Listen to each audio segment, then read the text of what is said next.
spa day out? Well, it could be on us here at GB News. And here's all the details that you need to enter.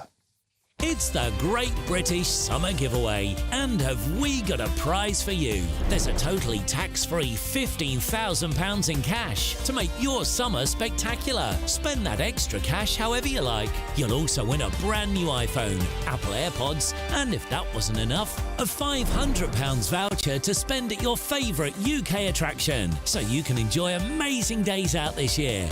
For a chance to win the iPhone, treats, and £15,000 cash, text WIN to 63232. Text costs £2 plus one standard network rate message. Or post your name and number to GB06 PO Box 8690 Derby DE1 9TT. UK only. Entrance must be 18 or over. Lines close at 5 p.m. on the 28th of June. Full terms and privacy notice at gbnews.com/win. Please check the closing time if listening or watching on demand. Good luck.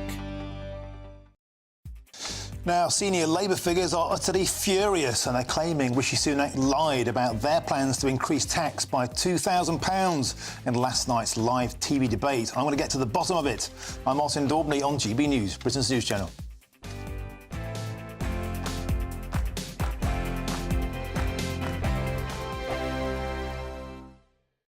Join me, Neil Oliver, every Sunday night at 6 p.m. on GB News. And if an hour is not nearly enough for you, go to gbnews.com for special extended episodes online every Friday at 9 p.m, where we can truly get into the nitty-gritty of what's going on. GB News, Britain's news channel. In the GB newsroom, we bring you the news as it happens. With our team of dedicated journalists across the UK, GB News brings you accurate reporting of the day's topical agenda. When the news breaks, wherever and whenever it's happening, we'll be there. This is GB News, the People's Channel, Britain's news channel. GB News Breakfast, every day from 6 a.m. Sadiq Khan has criticised the government's failure to ban zombie knives, labelling it a betrayal of safety. He's calling on James Cleverly to fast-track legislation and bring forward a ban on the sale of these weapons. GB News reporter Charlie Peters has purchased some of these and brought them into the studio with us this morning. How easy was it to buy one of these? Well, I mean, it was extremely easy. They have been banned several times in recent years, but I was able to purchase these two blades, a twin set of 20-inch blades under the zombie knife definition, which is over 8 inches, a sharp point, a cutting edge, a serrated side, and indeed gaps in the middle. The original ban, announced in 2016, said that a zombie knife had to have threatening language. As you can see, this blade has no threatening language or images on it.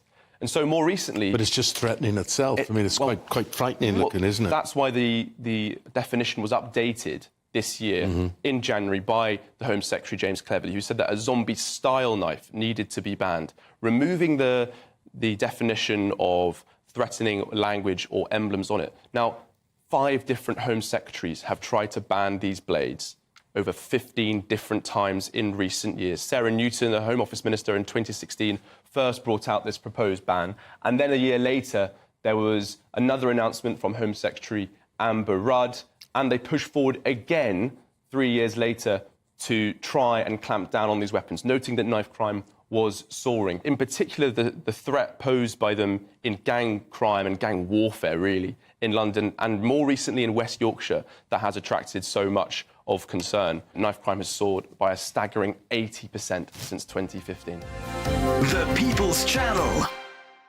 We're proud to be GB News, the People's Channel. And as you know, we always love to hear your views. Now, there's a new way of getting in touch with us at gbnews.com/yoursay. By commenting, you can be part of a live conversation and join our GB News community. You can even talk to me, Bev Turner, or any of the members of the GB News family.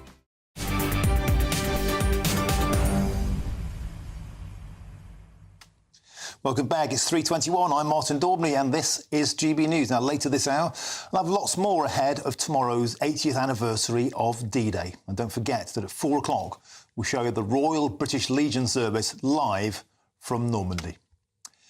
Now to a furious war of words that's erupted after last night's election TV debate. Rishi Sunak's been accused by Labour of lying by claiming a Sir Keir Starmer government would increase taxes by £2,000. Here's a reminder of what the Prime Minister said. Inflation is back to normal, wages are growing, taxes are now being cut. Keir Starmer would put all that progress at risk. He would put up everyone's taxes by £2,000. £2,000 in higher taxes for every working family in our country. After all the hard work and sacrifice we've been through, that's not the right course of action. I don't know why you want to put up people's taxes. Well, let's speak now to our political editor, Christopher Hope, who's in Portsmouth. Chris, welcome to the show. Well, last night was the night when officially the gloves came off. Rishi Sunak landed that sucker punch, £2,000 extra taxes. The newspapers ran with it. Sir Keir Starmer looks startled. And today, it's fair to say the Labour Party are utterly furious about it.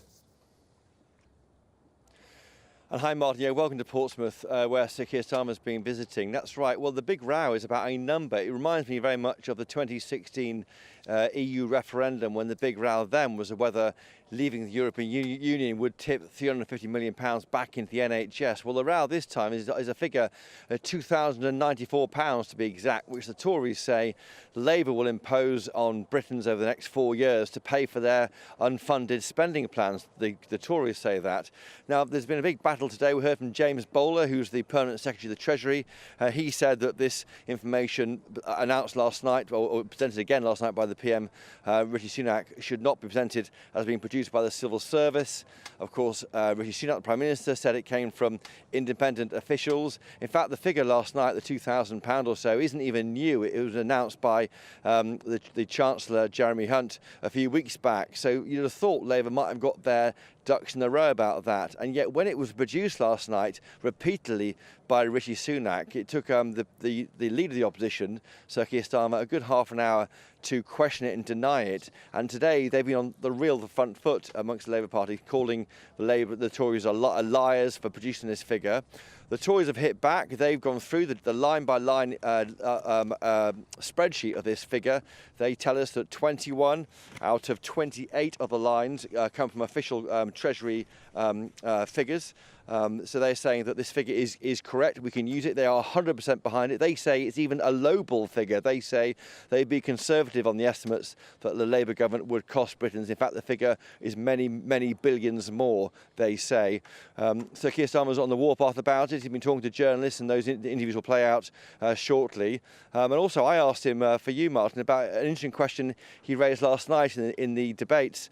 He said there, didn't he, how he wouldn't use private healthcare even if a loved one was waiting for treatment on the NHS. I asked him if that was really the case, and you'll see his answer play out shortly on GB News. Well, I'm fascinated to hear what the answer was because, as you know, Chris, I spoke to you a short while ago. We've unearthed footage from just a year ago where he said, actually, it would be a good idea to relieve the burden on the NHS and go private. In fact, that's the line that Wes Streeting has been putting out about the future direction of travel about the NHS under the Labour Party. So a fascinating response lies ahead. A lot of people, of course, will be saying that this is another example of Sir Flip-Flop. But it did seem last night, Chris, that Rishi Sunak, he won the snap poll, 51-49, almost again another new Brexit. But it does seem that he's taken the initiative on this tax line. It's stuck and people are talking about it. And that is irritating for the Labour Party. They don't want to be talking about a Tory figure that they question. They dispute that figure entirely, say it's built on political estimates of their figures. That's not fair. And they'll be annoyed that they're being asked repeatedly on a visit here to Portsmouth about that.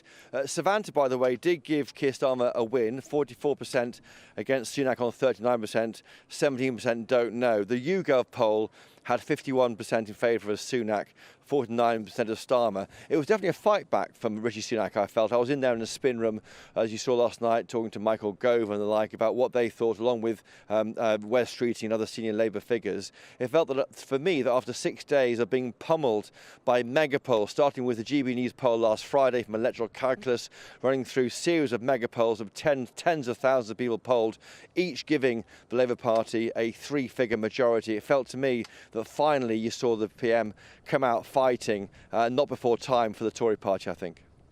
Chris Hope there, live from Portsmouth. Thank you very much. I look forward to seeing that Sir Keir Starmer clip later in the show. Thank you.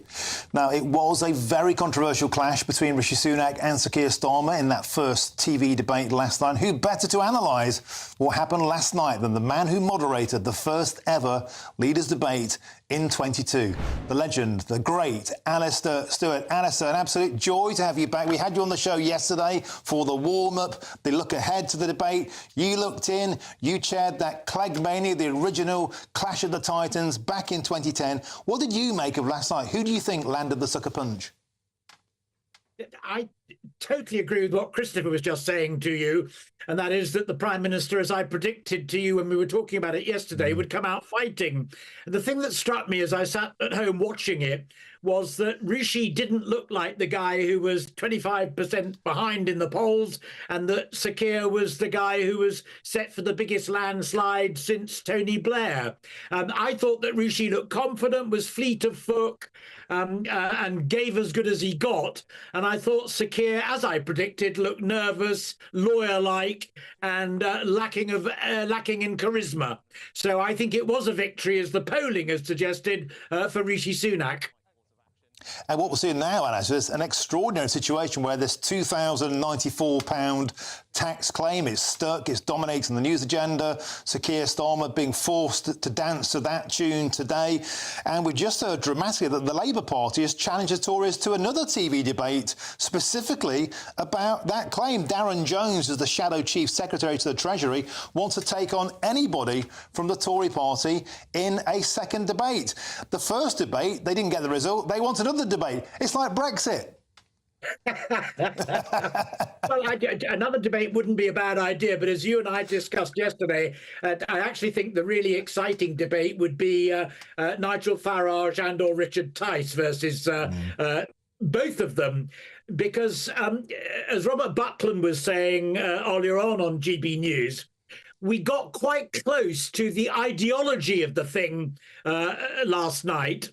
And the Institute of Fiscal Studies, which is entirely impartial, has said whoever wins the general election is going to have to look at the level of taxation if they're going to keep the size of the state and the level of social services the same. Whoever is in power is probably going to have to put taxes up. So if Sir Keir is saying, no, we won't have to put any taxes up at all, and Rachel Reeves tried to say that on television earlier as well, and Rishi Sunak is saying there'll be no change in tax at all, I suspect that that is the area that we need to have a discussion about. But as Buckland said, and as Reform UK have said throughout, the real debate is the size of the state, what the government tries to do for us and on our behalf, welfare state, the NHS, its size, its remit, and how much that costs, because that's what tax is all about. And we didn't get that last night, but we got quite close to it. And the follow-up question that could have been asked last night and should have been to Sir Keir Starmer is, what did you mean exactly when you said the other day, I am a socialist? Would you bring Clause 4 of the Labour Party constitution back in? Because it's the same argument that Tony Blair and Gordon Brown used to have, and Tony would never have said, I'm a socialist, and Gordon would have said it every day and every night. On a brief point, do you think it was chaired perhaps as firmly as it may have been? Julie Etchingham allowed them to talk over each other. It's quite hard to hear them. She was quite polite. I suspect, Alistair Stewart, you'd have been a bit firmer of hand. I thought Julie did OK. I think her problem was the format. And I remember very clearly, apart from I agree with Nick, was my going, enough, thank you much, Mr. Brown, thank you, Mr. Cameron. The format let her down because them talking over each other is what debate's about. If you go to a real debate, whether it's at school or university, that's what people do. And what we were crying out for was the audience. And the best bit on television last night was Patrick Christie's post-mortem programme, where he had a dozen people who'd sat and listened carefully to it as members of audience, and they got a real debate going about the big issues and about what was at stake in this general election. So, Alistair Stewart, very quickly, do you have that down as 1-0 to Rishi Sunak? Yes, I do, very clearly. Superb. Alice Stewart, will have loads, of course, from you throughout the rest of this general election campaign. Always an absolute delight to have you on, Legend. Thank you very much. Now, remember, Martin, at 4 o'clock, we'll show you the... I'm sorry we had a few technical problems. Not now. You're loud and clear. Now, remember that 4 o'clock, we'll show you the Royal British Legion service live from Normandy. But first, it's your latest news headlines with Polly Middlehurst.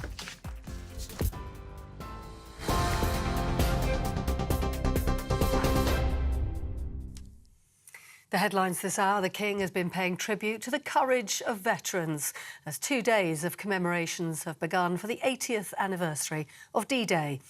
Queen Camilla became emotional. She listened to veterans recall stories of storming the Normandy beaches.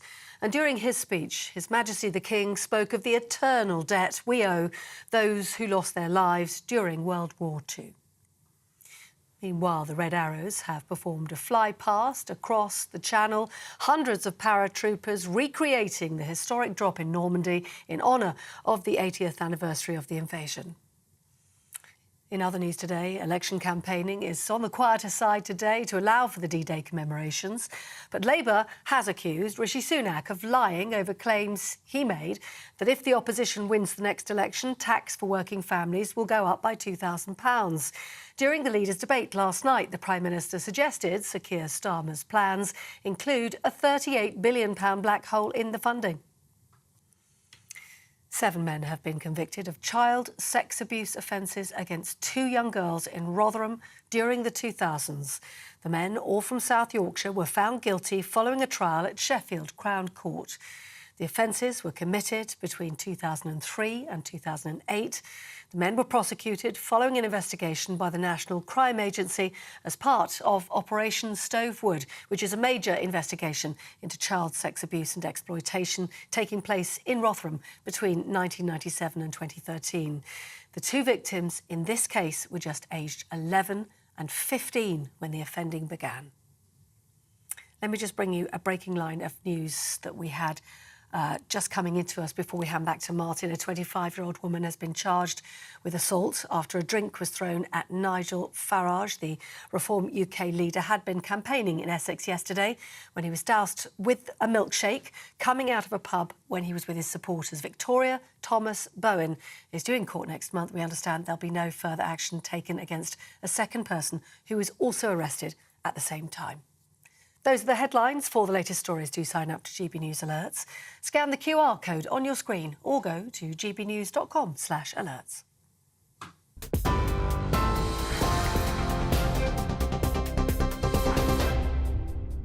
Cheers Britannia Wine Club proudly sponsors the GB News Financial Report. Looking at today's markets for you, and the pound buying you $1.2766 and €1.1742. The price of gold is £1,831.66 an ounce. And the FTSE 100 is currently standing at 8,247 points. Cheers Britannia Wine Club proudly sponsors the GB News Financial Report.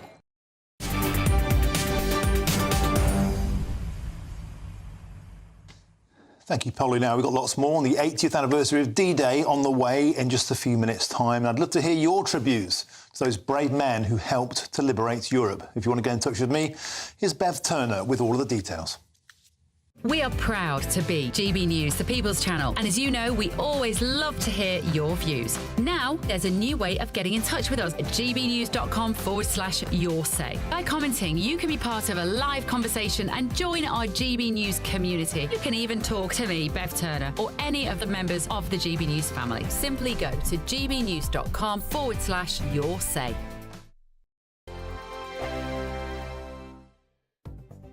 The latest GB News travel.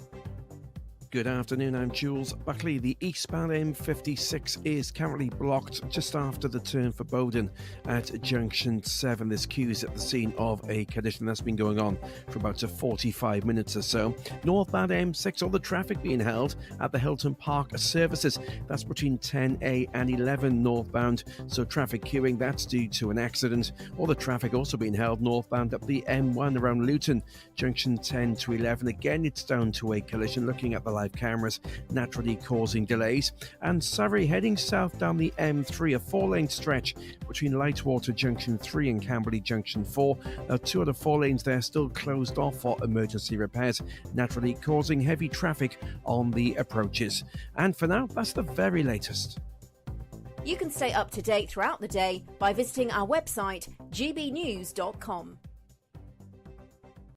Nana Queer, weekends from 3 p.m. What about the elections? Because it seems that the King and everything is moving because of it, and we've got a lot of royal engagements and things that happen at this time. Yes, well, you know, it means that he has to take more time and be at home. He can't go to all the things he wants to do. He's been doing 5 a day, which is probably made Camilla a bit cross.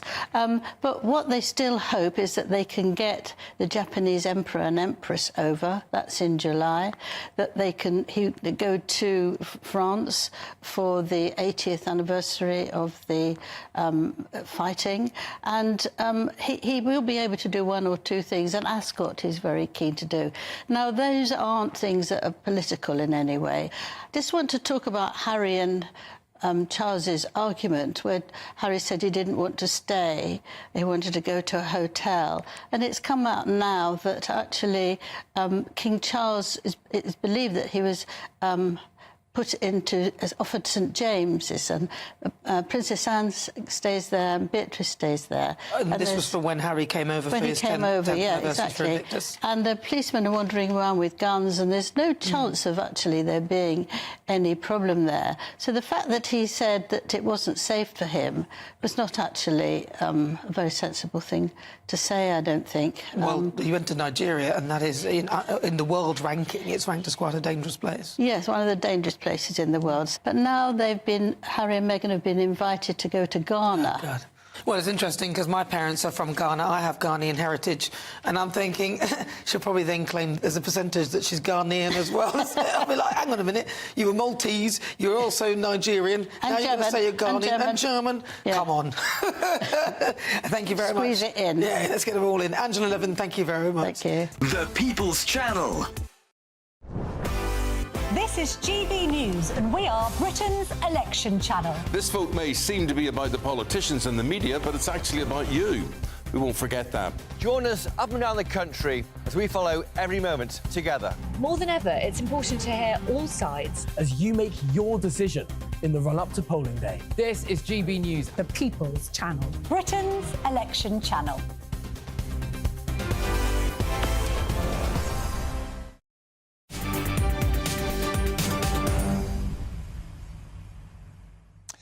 Welcome back. It's 3:39. I'm Martin Daubney on GB News. Now, remember, at 4 o'clock, we'll bring you the Royal British Legion service live from Normandy ahead of the 80th anniversary of D-Day tomorrow. Promises to be unmissable and emotional. And you might not know that a small Scottish town played a crucial role in preparations for the Normandy landings on June the 6th, 1944. In fact, as you're about to discover, many locals don't even know it either. So GB News' Scotland reporter Tony Maguire has the story. To the untrained eye, the seaside town of Largs on the west coast of Scotland would look the same today as it did in 1944. But back during the Second World War, this coastal paradise held a secret, for it was home to the headquarters of the Combined Operations planning D-Day. George Newlands, a volunteer at the local Largs Museum, talks about the buildings at the heart of Scotland's best-kept wartime secret. Vanduara was taken over and became the Combined Operations headquarters for the duration of the war. And then a conference of about 110 military personnel took place in the Hollywood Hotel, as was then. It's little known, but that conference was one of the most important pre-planning things for the whole operation. The Vanduara guest house was owned at the time by the Derby family, and although Mrs Derby moved out, Mr Derby stayed on, his efforts rewarded with the rank of Chief Petty Officer. Flats now stand at the site of the Hollywood Hotel, the location of the critical Field of Cloth and Gold conference. Only the name remains, signalling history was made here.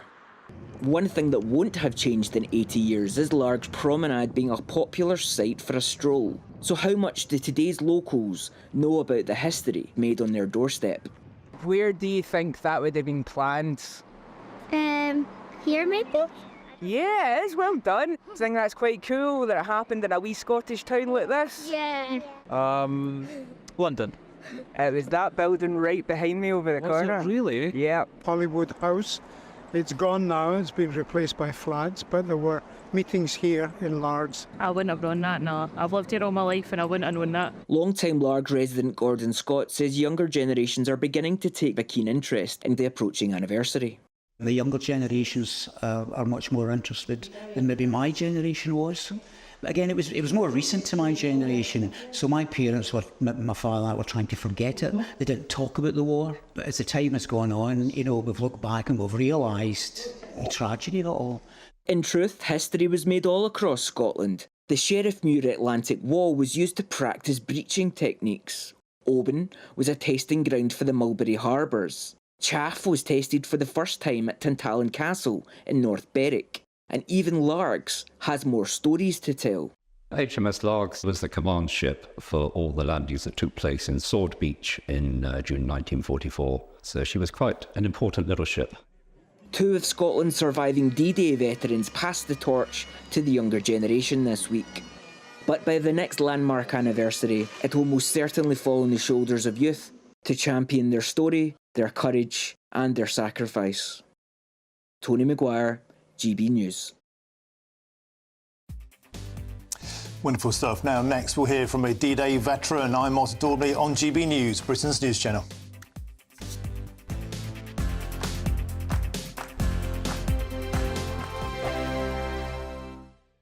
Hello, welcome to your latest GB News weather update from the Met Office. Tomorrow's going to be another fairly cool day across the northwest with a risk of some further heavy showers, and we could see some further heavy showers this evening with a northwesterly wind pushing showers into similar areas. It's northwestern Scotland where we're going to see the highest rainfall totals. Through the next 24 hours or so, we could see a mix of hail, possibly some hill snow in there as well.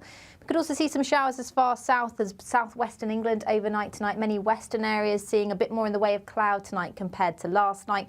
So it will be a bit of a milder night for some of us, but I think still where skies stay the clearest, there's a risk of a rural grass frost. So potentially another chilly start for some areas, particularly across eastern Scotland, where it will be a bright start to the day, plenty of early sunshine. But notice we've got some bright colours on those showers, showing the heaviness of them through tomorrow morning. We could see some spray on the roads because of that across western areas of Scotland, in towards northwestern England as well as parts of Wales. The Midlands as well, potentially seeing some fairly heavy showers, but most of us getting away with a dry and bright start despite the chillier feel to things at the moment.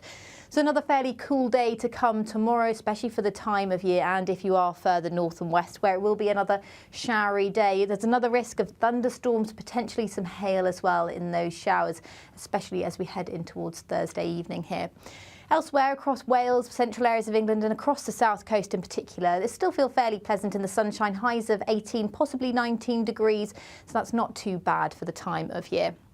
Now into Friday, we start to see a band of more persistent rain push across the UK, so that will bring a greater risk of some showery outbreaks of rain a bit more widely across the UK. So a bit more in the way of cloud, and it will still be another fairly cool day. But looking ahead to the weekend, it does look like there's been more in the way of sunshine more widely across the country, and temperatures returning to the low 20s for some of us.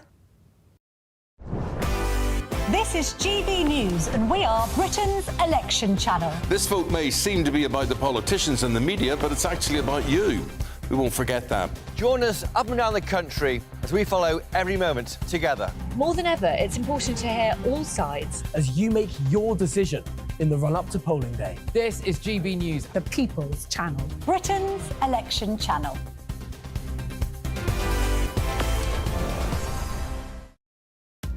Are the newspapers getting you down? My wife didn't divorce me that month. Struggling to separate the wheat from the chaff? I know that it's a bit of a circus at the best of times.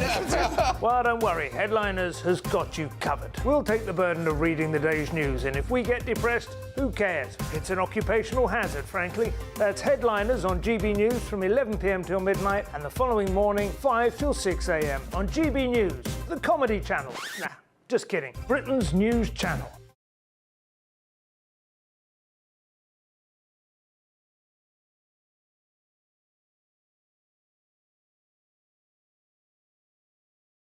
earlier on Breakfast. It's a really fitting place to reflect on 80 years since the event that really turned everything in World War II. I would say I'm not the sole organiser, one of the many. One of the many. My great-aunt was an officer in the Women's Royal Air Force. She took a contingent of Women's Royal Air Force personnel over to the continent on D-Day. What Keir Starmer couldn't do is he couldn't rule out the fact that his policies, as set out by the Labour Party, would cost families £2,000. National Sausage Roll Day. Right.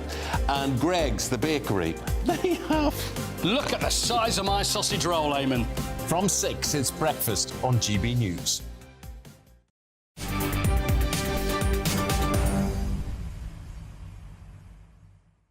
Welcome back. Time is 3:46. I'm Martin Daubney on GB News. Now, remember, at 4 o'clock, we'll bring you the Royal British Legion service live from Normandy ahead of the 80th anniversary of D-Day tomorrow. But before that, let's get more fallout from last night's first election TV debate. And the Shadow Attorney General, Emily Thornberry, has accused the Prime Minister of lying when he claims that Labour's plans would result in the average family paying £2,000 more in tax. We've had a Prime Minister who told us that waiting lists were dropping. He lied. He told us that the number of people coming in on boats had gone down. He lied. He told us that Labour was going to increase taxes. He lied. Unfortunately, we have a Prime Minister who is a liar, and he demeans the role of office of Prime Minister. He has been abusing the civil service, and you know what? We're furious. However, the Conservatives have doubled down on the claim, with the Chief Secretary to the Treasury, Laura Trott, denying that her party is misleading the public on Labour's tax plans. What is absolutely clear is that due to independent analysis, Labour have a £38 billion black hole in their policies. That will lead to £2,000 of extra taxes for every family up and down the United Kingdom. This is underpinned overwhelmingly by HMT analysis, Treasury analysis. So if people think that the Labour Party are going to win this election, they need to start saving.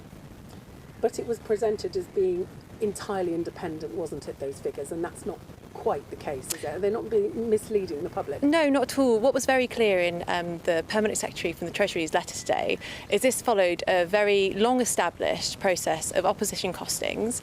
It set out very clearly on gov.uk, including all of the assumptions that have been put in there as well.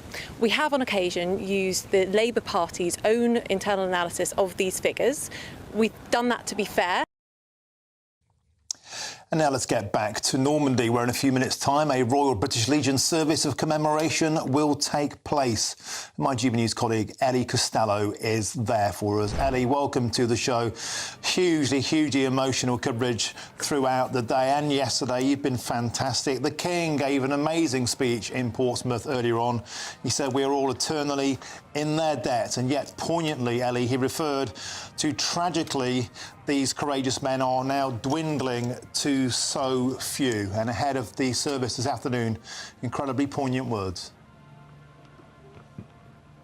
Incredibly poignant words there, Martin. And the focus this year on D-Day 80 is truly about the word legacy. It's hearing the story of those veterans who will not be with us, unfortunately, for many years longer. Now, we're in Bayeux Cemetery, which is the largest Commonwealth War cemetery in France for Second World War, the men that fell in the Second World War. And I've just been speaking to a veteran here called Ronald Hendry, who's been speaking about his experience on D-Day as an 18-year-old boy from Clacton. But what is on my left-hand side are rows and rows of graves, and that's what we've really come for. And we must remember when we talk about D-Day, what we've come for is this very thing here, is the boys that can't get up out of that ground. And they're the ones. I'm filling up. No, I know. Yeah. And they, in fact, are the ones we've come to honour today. Not us, them. So emotional listening to Ronald Hendry speak there. I called him a hero and I thanked him at the end of our interview, and he said, I'm not a hero. The men in the ground here, they're heroes. They're the ones that never came home. And it is that sense of just being so humble. Those men that did go home feel as though they can't be honoured because they aren't here in the ground at Bayeux. But it is so important, Martin, to hear their stories and to hear their legacy and what exactly happened here 80 years ago. You might be able to hear the pipes in the background there. That is because the Royal British Legion is just about to start a service of commemoration. You might be able to see our great veterans now being wheeled from the afternoon tea, which has just been hosted with the Princess Royal and Sir Timothy Lawrence. The veterans have been in there sharing their stories together, and they're now being led, many of them now in wheelchairs, to that special service. You might be able to make out the band playing there in the background, and there is going to be a focus on legacy, on the veterans' testimony, and of course this is all going to end with an act of remembrance and wreath laying at the end, just to remember the men in this very cemetery and their ultimate sacrifice for our freedom. Amazing stuff, Eddie Costello. Bayeux Cemetery, a place I went as a boy. The magnitude, the size of it, the power of it is astonishing. Thank you very much for joining us, and of course we'll cross back for that Royal British Legion show very, very soon. Now, Boeing's highly anticipated Starliner capsule is due to blast off from Florida shortly. I think we can see now a last-minute problem with the computer system delayed its launch on Saturday. It's now in the final minutes of countdown that delay. Now, it's the company's first attempt to fly its spacecraft with astronauts on board the International Space Station.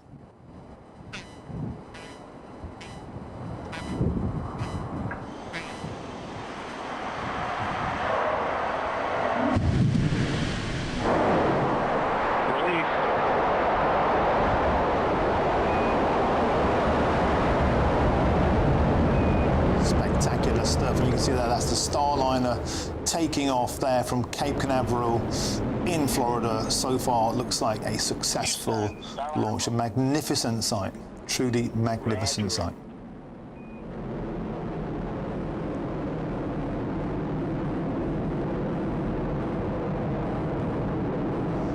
This was delayed on Saturday. Moments before its launch, a computer failure kept this craft grounded.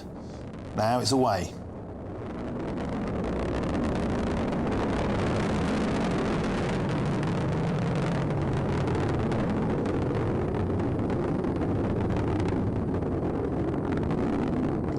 Amazing stuff. Now, in a few moments' time, we'll bring you the Royal British Legion service live from Normandy. I'm Martin Daubney on GB News, Britain's news channel.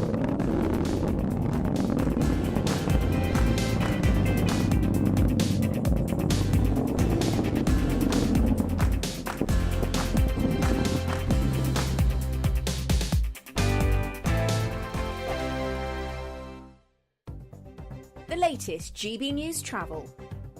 Good afternoon, I'm Jules Buckley. The westbound M62 struggling, just one lane open from junction 27 to 26.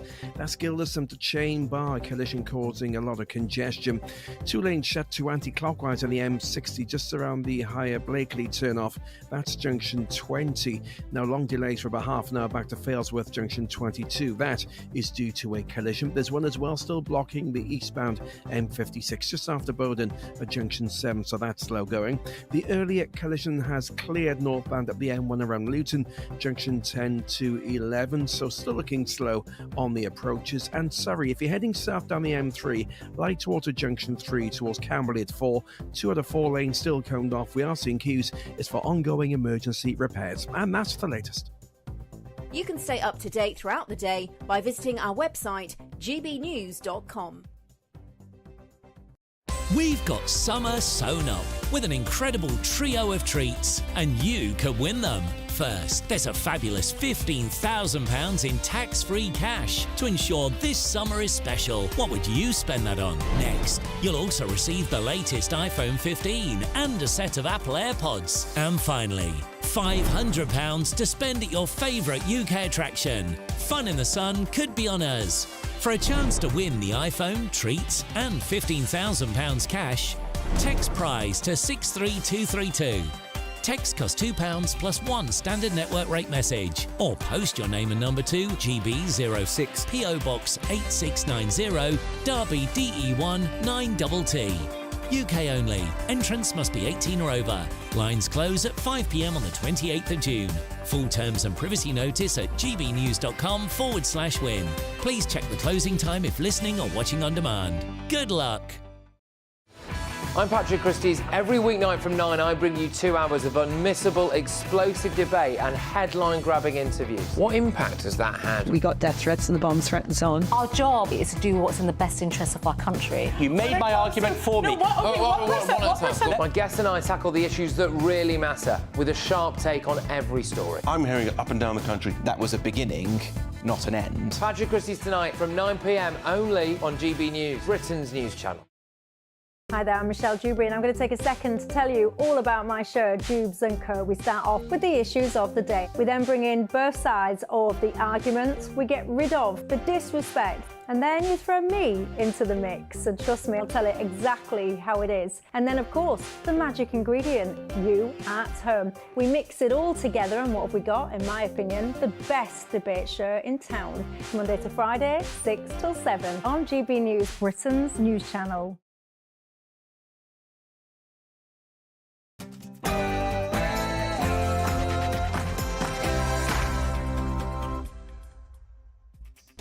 Good afternoon and welcome to the Martin Daubney Show on GB News. And let's take you straight to Normandy now, where in a few minutes' time a Royal British Legion service of commemoration will take place. And I'm joined in the studio by the military historian Peter Caddick-Adams to talk through this historic event.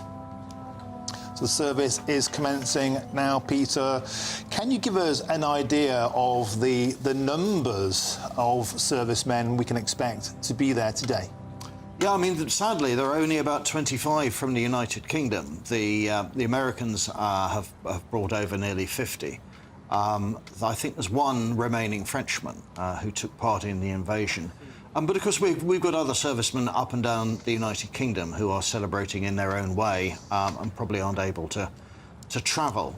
So it's a poignant moment because this is the last, really the very last moment that'll involve people who were actually there celebrating a big anniversary of D-Day. There were masses for the 50th, and it's been fading ever since. You will remember the 75th, yes, which had quite a few. But this is these valiant old warriors won't be with us for much longer, and so clearly we have to commemorate their sacrifice as a shorthand for the 156,000 people who landed just on that day alone.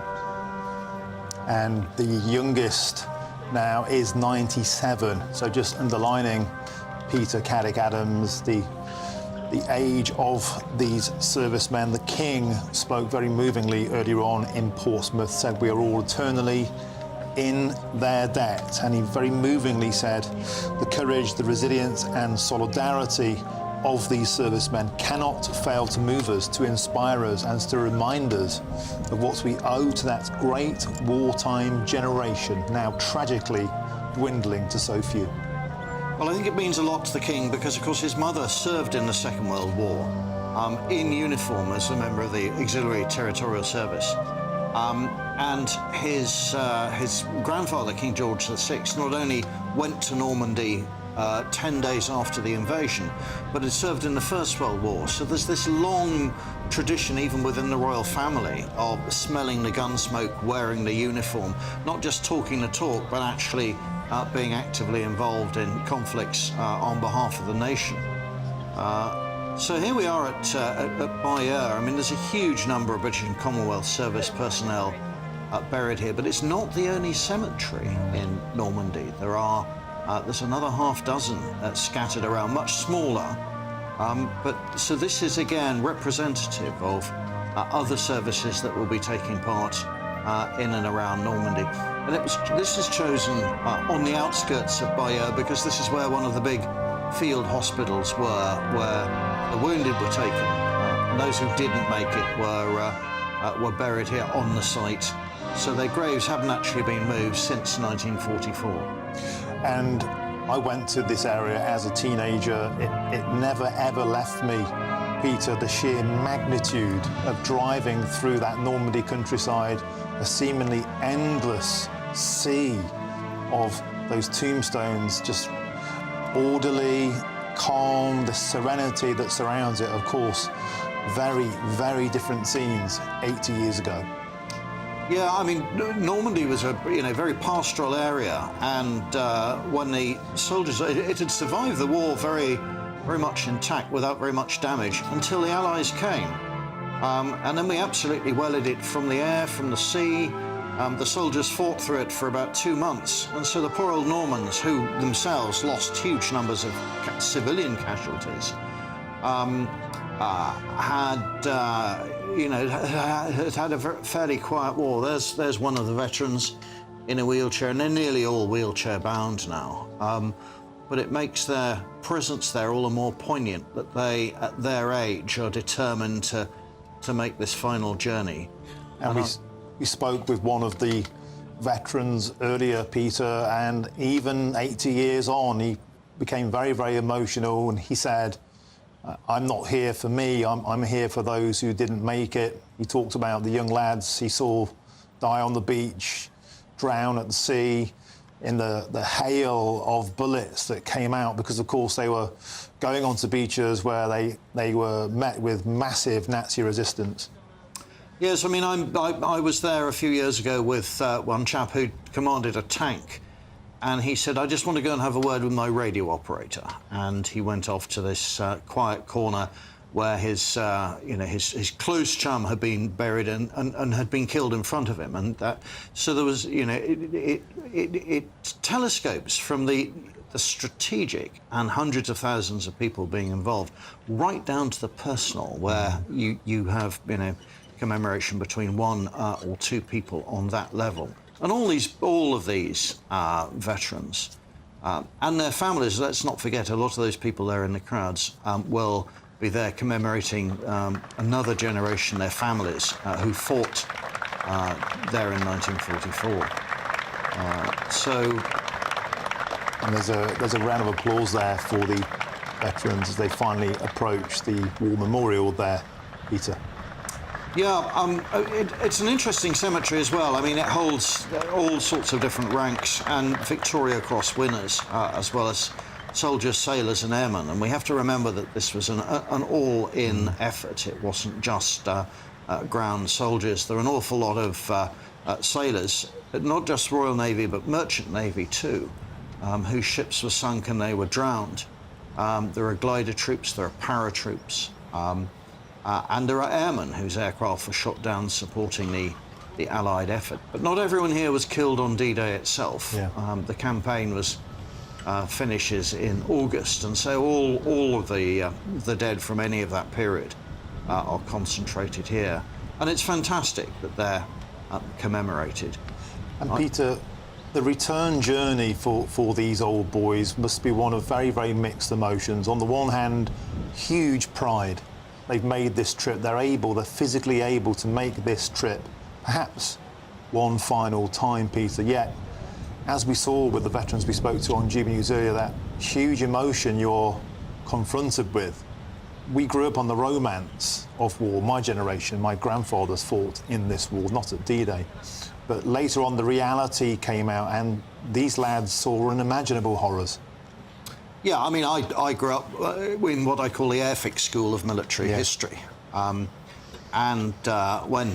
there were plenty of people you could talk to in the pub who'd served there in one respect or another. And those who go back now are amazed at the commemoration and respect that they're getting. They keep saying, I'm not a hero, I was just part of a generation that was, and we all did something, which is very true, but they can't. They find it amazing that these ceremonies, the flypasts, the paratroopers jumping in, the Navy anchored offshore, and the world leaders are still gathering to commemorate this 80 years on. And it just underlines how important it is for the world. But how society's changed. They just fought in a battle. They didn't expect it to be commemorated like this.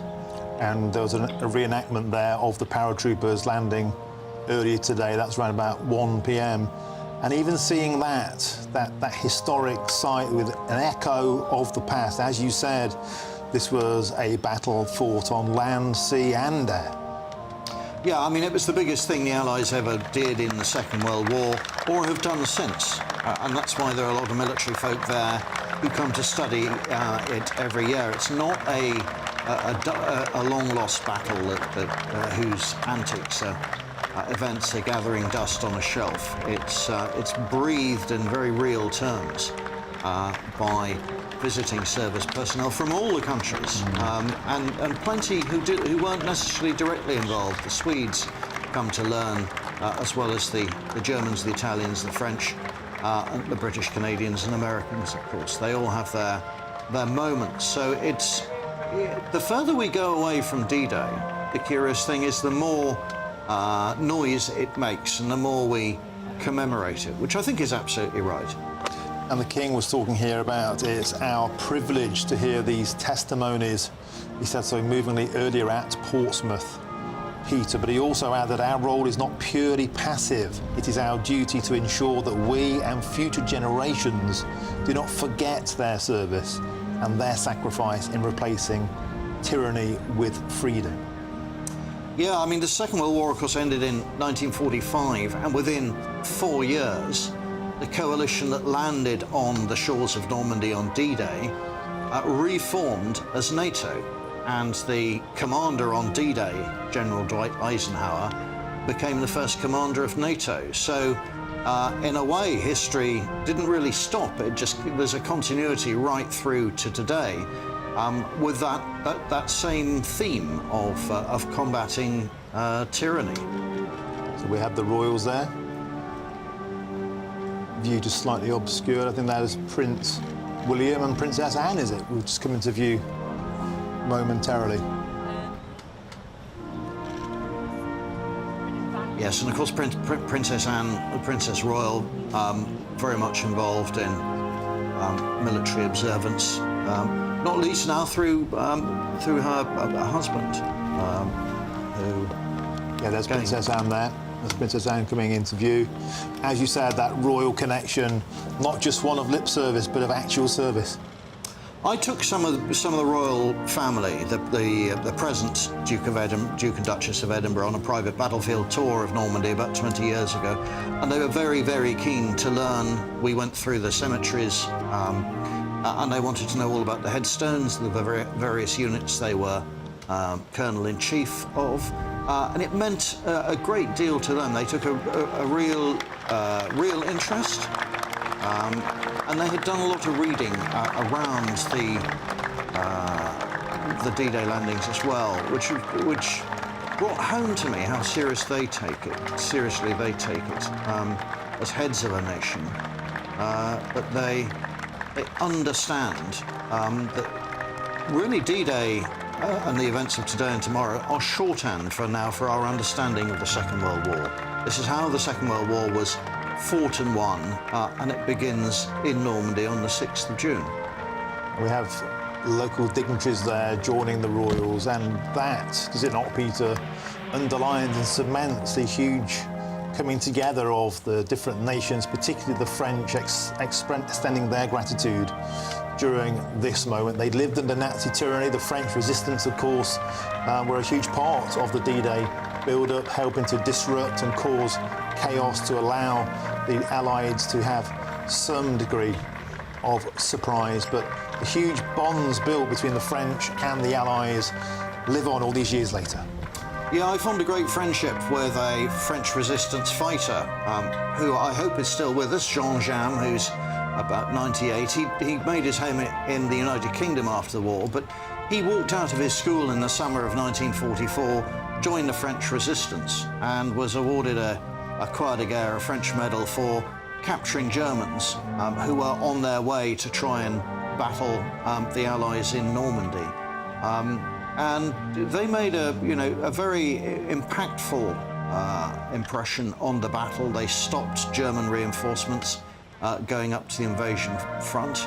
And earlier on, of course, they'd been gathering all the intelligence that allowed us to to know where all the German positions were, the gun emplacements, the different tank units, and so on. So the French were vital to our understanding and success of D-Day, but we couldn't have done it, of course, without the resources and logistics of the Americans and the Canadians as well. I mean, it is really a coalition effort.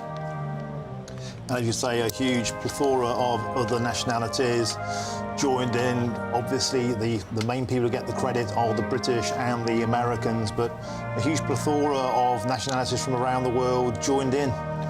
Yeah, I mean, there are Australians there because there was a very small Australian contingent. There were Norwegians in destroyers. There was a Greek detachment there. D-Day by Stephen Ambrose. Operation Overlord, the invasion of German... And here we have an extract being read aloud from an American historian, Stephen Ambrose, who I knew before he passed away a while ago, but he was the inspiration in his studies and his written work for that famous movie, Saving Private Ryan. And so he became very much the voice of D-Day 20 and 30 years ago, and his book's still very much in print. It all came down to a bunch of 18 to 28-year-olds. They were magnificently trained and equipped, but only a few of them had ever been in combat. They had never heard a shot fired in anger.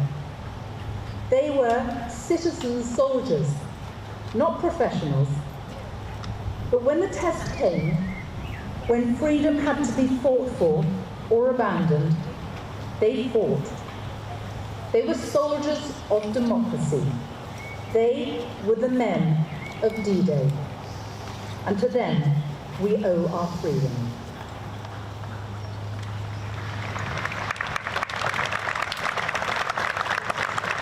Words there from the late Stephen Ambrose about the D-Day landings. And as he said, it all boils down to a generation who were 18 and 19 who'd never been in combat before.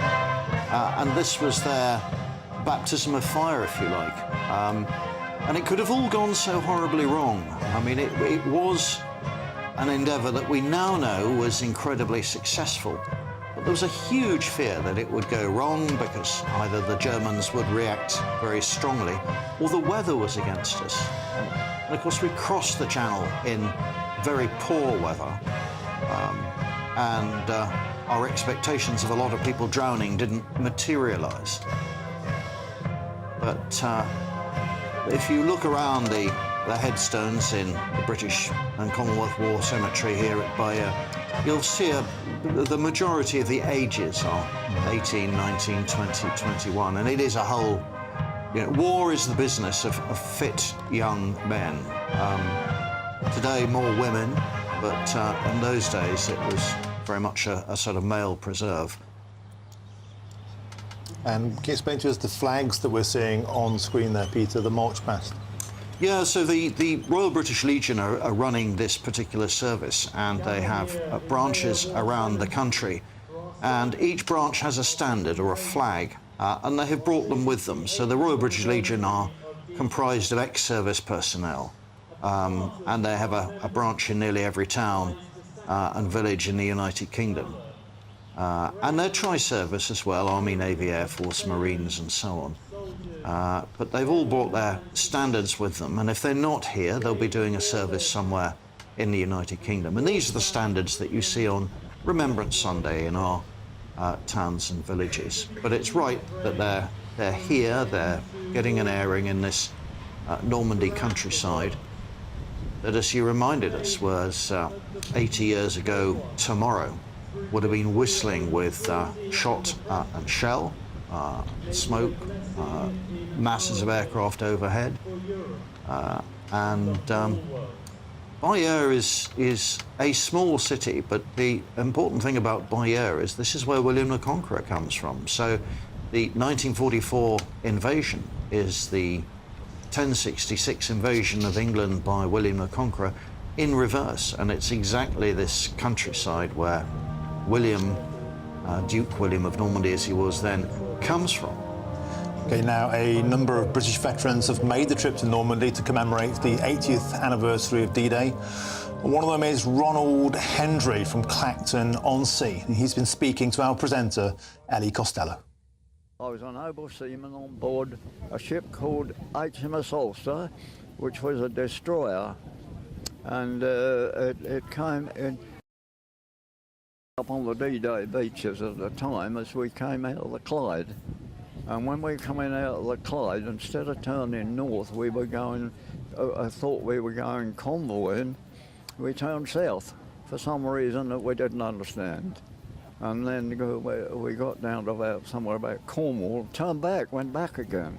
Couldn't understand that either, because you must realise the Royal Navy in them days, they never informed the staff ever. You never knew where you were going until you actually got there. We up and down the Irish Sea, and then the next thing we were on our way, and it turned out it was the early, 5th of June, and we came into July on the 5th, on the 6th. It was that June, delay, rather. wasn't it, of 24 hours? Yeah. When we reached the Isle of Wight, it was dark, and we didn't realise that there was a fleet of ships already there. And I was with the ship called the Belfast and the Didas, and also the destroyer Undine. And when we reached the Isle of Wight, we saw these strips of light on the water, and they were swept channels.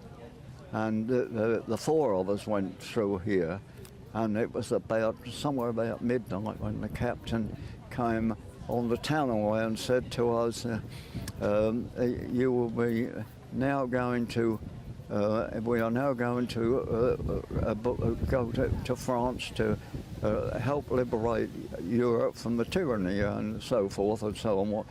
What the captain said officially, I can't remember, but that was the gist of it. And I can remember particularly at that moment the silence. The silence on that ship was almost unbelievable. And it was so quiet you could hear a pin drop, you couldn't even hear the engines running. And we got over that at about, I suppose, about 2 o'clock in the morning. We went to action stations. In my particular case, that was B gun deck.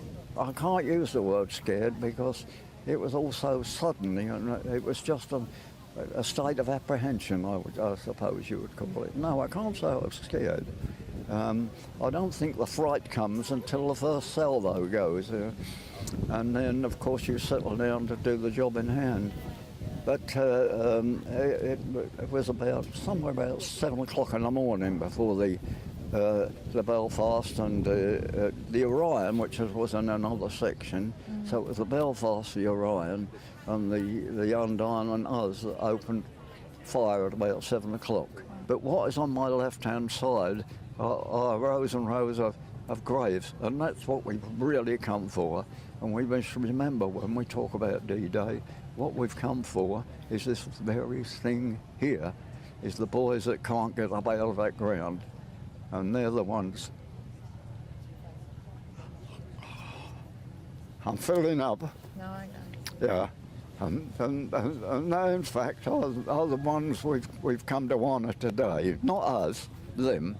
We were the lucky ones that come back. I mean, I've just told you I'm 88 plus, and I've been lucky. I've lived all these years, and they've lost all that life. So my feelings are rather temperamental, really. It's one day, moment, my feelings go from one thing and I feel like stewing over. Another thing, I pull myself together and I'm able to remember what I did. We were, incidentally, we fired for about well over 2 hours at particular targets in our little section, which was King's section. And we fired for about, I reckon, over 2 hours continuously. And it's the first time in my Navy career that I ever saw a gun barrel where the paint blistered. It was so hot, the gun barrel got so hot, the paint blistered. And I'd never seen that before. We got to remember, I was in what was known as the 25th Flotilla, and that was the U-class, and with a leading ship called the Grenville, and that was the 25th Flotilla. I'd never seen them all together before, never. Ronald, thank you so much. But we were on that particular occasion. Thank you so much for your time. It is an honour and a privilege to meet you. Yeah. Thank you so much for your service. Well, I can go on and on if You're amazing. you truly are a hero. Yeah. Thank you Thank so you. much for your time. Thank you. It's an honour to meet There's you. the heroes there, not me, there. We shall think about them at the service soon, I hope. And I'm sure we will, and you will as well. Ronald, thank you very much. You're all heroes. Thank you. Thank you for your help.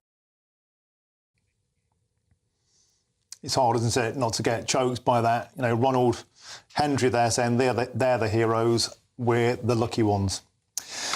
They've also been marking D-Day on this side of the channel today, and the King and Queen were amongst the guests at a national commemorative event in Portsmouth, where the King appeared emotional as he paid tribute to the courage, resilience and solidarity of veterans. And Prince William was also at the event a few hours ago. Too many never returned. They remain in some corner of a foreign field that is forever England. We will always remember those who served and those who waved them off. The mothers and fathers, brothers and sisters, sons and daughters who watched their loved ones go into battle, unsure if they would ever return. Today we remember the bravery of those who crossed this sea to liberate Europe.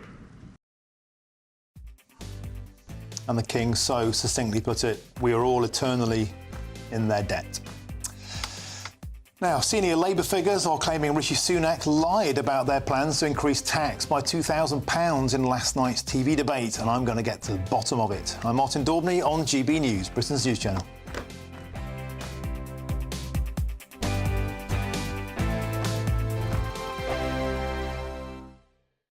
In the GB newsroom, we bring you the news as it happens. With our team of dedicated journalists across the UK, GB News brings you accurate reporting of the day's topical agenda.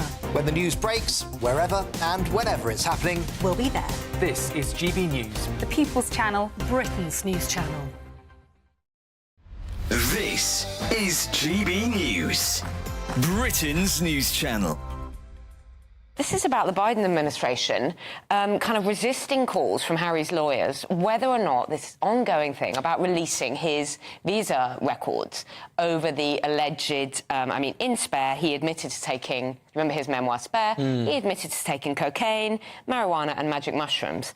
And a lot of people are saying, was he honest and truthful in his application, in his visa application? You have to say, have you taken drugs? He said no, and then in Spare he said yes. So I think this is absolutely fascinating. They're saying they can't release these records because there is a stigma attached to law enforcement records. Yes, there's a stigma attached to that, but then don't say... everybody else, if you write yes on a visa application, you will be chucked out of the United States. You will be denied entry. So I think this is fascinating that on this issue of whether there is a stigma for Harry or not, he can have his law enforcement records not released into the public domain. The bottom line is, do we want him back? So what's interesting is it seems to be becoming a political dividing line in the States because Biden is the administration trying to do Harry a favour by keeping them under wraps, but Trump has promised that he will, that the file will be made public if he wins again. Trump's been very strong on this. He said, if Harry lied, then he's out. The one thing about America is their politicians make ours look sane. Which is saying something. I'm slightly confused about this whole story because, OK, sure, Prince Harry has said this. How many pop stars, rock stars, movie stars, like every the difference is, well, I don't think it's just British. I think millions of Brits, to be fair to them, lie on the form every year. Millions of people from around the world lie on the form every year. Not, of course, I'm not going to name any pop star specifically, but I would be mightily surprised if any hadn't indulged in what... Yes, but of course they haven't given written evidence in their biography that they have, and that's the difference. Britain's election channel. Join me, Nana Akweer, for an informative, interactive news programme with a difference. It's fun. It's true. You're not wrong. No one will be cancelled. Lovely. Join me from 3 p.m. every weekend, only on GB News, Britain's news channel. Join me, Neil Oliver, every Sunday night at 6 p.m. on GB News. And if an hour is not nearly enough for you, go to gbnews.com for special extended episodes online every Friday at 9 p.m, where we can truly get into the nitty-gritty of what's going on. GB News, Britain's news channel. Earlier on Breakfast. It's a really fitting place to reflect on 80 years since the event that really turned everything in World War II. I would say I'm not the sole organiser, one of the many. One of the many. My great aunt was an officer in the Women's Royal Air Force. She took a contingent of Women's Royal Air Force personnel over to the continent on D-Day. What Keir Starmer couldn't do is he couldn't rule out the fact that his policies, as set out by the Labour Party, would cost families £2,000. National Sausage Roll Day. Right. And Greggs, the bakery, they have... Look at the size of my sausage roll, Eamon. From 6, it's Breakfast on GB News.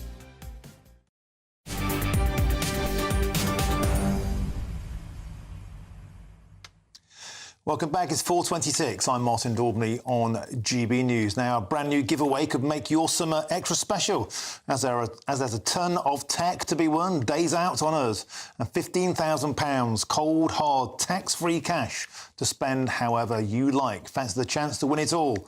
Well, here's how it could all be yours. We've got summer sewn up with an incredible trio of treats, and you could win them. First, there's a fabulous £15,000 in tax-free cash to ensure this summer is special. What would you spend that on? Next, you'll also receive the latest iPhone 15 and a set of Apple AirPods. And finally, £500 to spend at your favourite UK attraction. Fun in the sun could be on us. For a chance to win the iPhone, treats and £15,000 cash, text WIN to 63232. Text costs £2 plus 1 standard network rate message, or post your name and number to GB06 PO Box 8690 Derby DE1 9TT. UK only. Entrance must be 18 or over. Lines close at 5 p.m. on the 28th of June. Full terms and privacy notice at gbnews.com/win. Please check the closing time if listening or watching on demand. Good luck. Now, Keir Starmer has been speaking about the row over Rishi Sunak's accusation that a Labour government would put up taxes by £2,000. Let's speak now to our political editor, Christopher Hope, who's on Labour's battle bus. Chris, welcome to the show. You're on the battle bus, and battle lines have been drawn. Emily Thornberry earlier on GB News saying she's absolutely furious. The Tories are lying. They are really, really not happy about the Tories' £2,000 tax claim, Chris. That's right, and there's lots of concern here, I think, amongst the Labour Party that this idea, this £2,000 increase in taxes for Britons if Labour wins power over 4 years, has been accepted by people. So Labour's come out all guns blazing to say the figure is a lie, isn't true. The Tories have hit back. They've given a briefing saying that, in fact, 21 out of 28 of those measures they talked about are actually based on official Treasury figures. They're not political ones, other ones, and also required per head in new taxes is actually a conservative small c guess or an estimate. Is not as high as they could have gone. They've also haven't included the cost of hitting the 2.5% on defence spending, for example. But earlier here in Portsmouth, Sir Keir Starmer's been here helping with the D-Day, and he was asked by journalists about the issue in Wales, where Vaughan Gething, the First Minister, is facing a vote of confidence, and also about this question of the £2,000. And here's what he had to say. Well, I think it's really important to see this for what it is. It's game playing by the Conservatives, with Plaid playing along as well. What Vaughan Gething wants to do is to deliver for the people of Wales, and I think people in Wales want him to deliver for them. So that's where his priority is, and that's where my priority is. It's game playing by politicians in Wales. He wants to get on to deliver for the people of Wales. He's right about that. We've been very clear throughout that all of our plans are fully costed and fully funded. And that means no tax rises for working people. And I'll spell that out. No income tax, no national insurance, no VAT. What you saw last night was a Prime Minister with his back against the wall, desperately trying to defend 14 years of failure, resorting, and it was a flash of his character, an insight into his character, to lies. I don't say that lightly. To lies about Labour's plans, about health waiting lists, about, the tax, lies from the Prime Minister. And after last night, I think it's really important to appreciate that the choice at the next election is even more important, because it's a choice between more of this, chaos, division, now lies, and turning the page and rebuilding with Labour. That's Keir Starmer speaking in Portsmouth a few moments ago, and it shows to me, I think, is a memories here, Martin, of the 2016 Brexit referendum. A big row then, about £350 million a week going back to the NHS after Brexit. That was disputed at the time, but it kind of supports the guy. The election has just got started big time. OK, well, that was a claim on the side of a bus. Chris, you're all aboard the Labour battle bus, and we'll cross back to you, because I know you've got an exclusive for us in the next hour on the NHS from Sir Keir Starmer. That's all to go, and thank you very much, Chris. I've just heard that the First Minister of Wales, Vaughan Gething, is facing a vote of no confidence less than 3 months after he got the job, and we'll cross live to Wales a little later this hour to cover that story. But first, it's your headlines with Polly Middlehurst.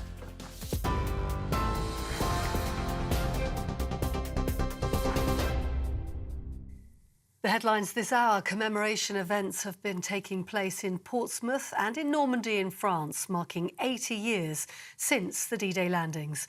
Speaking earlier on today, His Majesty the King paid tribute to veterans, saying their stories could not fail to inspire the nation. And the Prime Minister, Rishi Sunak, as well as the Labour leader, Sir Keir Starmer, are also attending the event alongside the King, Queen and Prince of Wales, as well as armed forces veterans. In other news today, Sir Keir Starmer's branded Rishi Sunak a liar over claims he's made about Labour tax costs in last night's television debate. The Prime Minister alleged repeatedly that Sir Keir Starmer's party have a £38 billion black hole in their financial plans. The Labour leader says it's a desperate lie. It's unforgivable what's happened to the NHS, and to come into power for 14 years and leave the NHS in a worse state than when you found it is unforgivable in politics. And Rishi Sunak stood 18 months ago, Janet, and said that those waiting lists, which are now nearly 8 million, he said he'll get them down. He made a promise. He said he'd be held accountable. They were 7.2 million at the time. Now they're 7.5 million. So they've gone up, and that bears down on the NHS. And the Welsh First Minister could lose a vote of no confidence in the Senate this afternoon because 2 of his Labour members are unwell. I'll show you live scenes, if we can, in Cardiff, where that debate is getting underway. The Conservatives brought that motion following the collapse of a cooperation deal between Vaughan Gething of Plaid Cymru. Reports suggesting he won't resign even if he does lose, because it isn't a binding vote. We're expecting that vote to happen around 6 o'clock tonight. Full coverage and analysis in the build-up to that happening in Martin Daubney's show next. Those are the headlines. For the latest stories, do sign up to GB News Alert. Scan the QR code on your screen, or go to gbnews.com/alerts.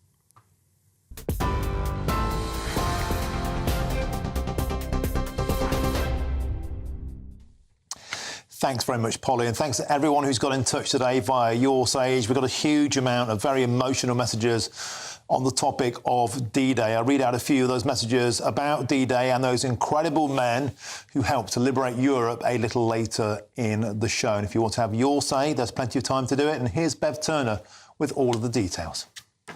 We are proud to be GB News, the People's Channel. And as you know, we always love to hear your views. Now, there's a new way of getting in touch with us at gbnews.com/yoursay. By commenting, you can be part of a live conversation and join our GB News community. You can even talk to me, Bev Turner, or any of the members of the GB News family. Simply go to gbnews.com/yoursay. The latest GB News travel. Good afternoon, hello again, I'm Jules Buckley. Still 2 lanes are combed off on the westbound side of the M62. It's after an earlier collision. That's from junction 27 to 26 Gildersham to Chain Bar the Cuno back towards Tingley. That's junction 28. 2 lanes also shut on the anti-clock M60 just before Higher Blakely at junction 20. A queuing back to Failsworth junction 22 at the scene of that accident as well. Eastbound M56 is still blocked after Bowden junction 7. Long delays. It's at the scene of another collision, so that's struggling. And still 2 out of 4 lanes currently closed off. On the southbound M3 in Surrey, there's emergency resurfacing repairs. It's slow going. Those lanes are shut from Lightwater, junction 3 heading south to Camberley at junction 4. And that's the latest. You can stay up to date throughout the day by visiting our website, gbnews.com. This is GB News, Britain's news channel. Today we've got 2 fantastic individuals who have invented a teddy bear to help children who are suffering with mental health. Yes, so Lynn and Samantha Crilly came up with the idea for the Trouble Muncher toy following Samantha's own battle with an eating disorder and OCD. Yes, the teddy comes with a notepad and encourages its owners to write down what's troubling them, and then they can pop the note into the rucksack on the bear's back. I struggled with mental health most of my life, actually, and oh no, it's fine. I've got one. I feel quite sorry for you. But and one thing I always did was message my mum, and it was a thought disassociation kind of technique. I would message you. Even now, I message you thoughts that come into my mind, but massively when I was younger. And I thought, what happens if you're younger and you don't have this? Yeah, and I think in today's technology-fueled world, I think we go back to basics, and it just helps them to process by writing it down. Everything's so instant these days. So it's like an indirect way of telling your parents how you're feeling, what you're going through. Such a great idea. What's the feedback been from parents who have got a Trouble Muncher for their kids? What have you got any stories? It's been really good. In one household, he sits on the kitchen side, and I think during the day, the parents, the children put their worries in, or at night, and then they know that their parents will look at it during the day. And it's gone into some schools as well. You'd imagine you'd want one of these Trouble Munchers in every classroom and in every school up and down the country, because children who are being bullied, for example, who feel like they can't tell their parents, they're too embarrassed to talk about it. This is such an important tool, isn't it, for children to communicate that? Yeah, well, you were saying Mum's a mental health counsellor, and you had a young child who had Snapchat AI. So you talk to an AI in Snapchat, and that's what they talk to now. The People's Channel.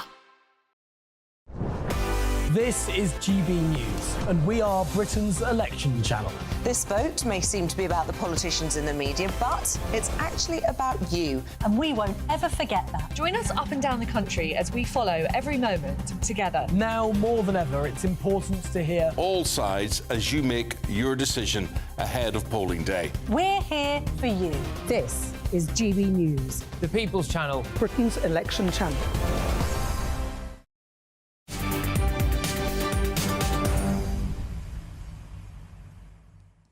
Welcome back. Your time is 4:38. I'm Martin Daubney on GB News. Now, later in the show, we'll get reaction to the shock news that one of Coronation Street's most famous stars is to leave the soap after 50 years on the cobbles. Before that, Rishi Sunak and Sir Keir Starmer went head-to-head last night in their first TV debate, and the issue of tax was one of the hot topics, with the Prime Minister reiterating his claim a Labour government would increase taxes by over £2,000 for every household.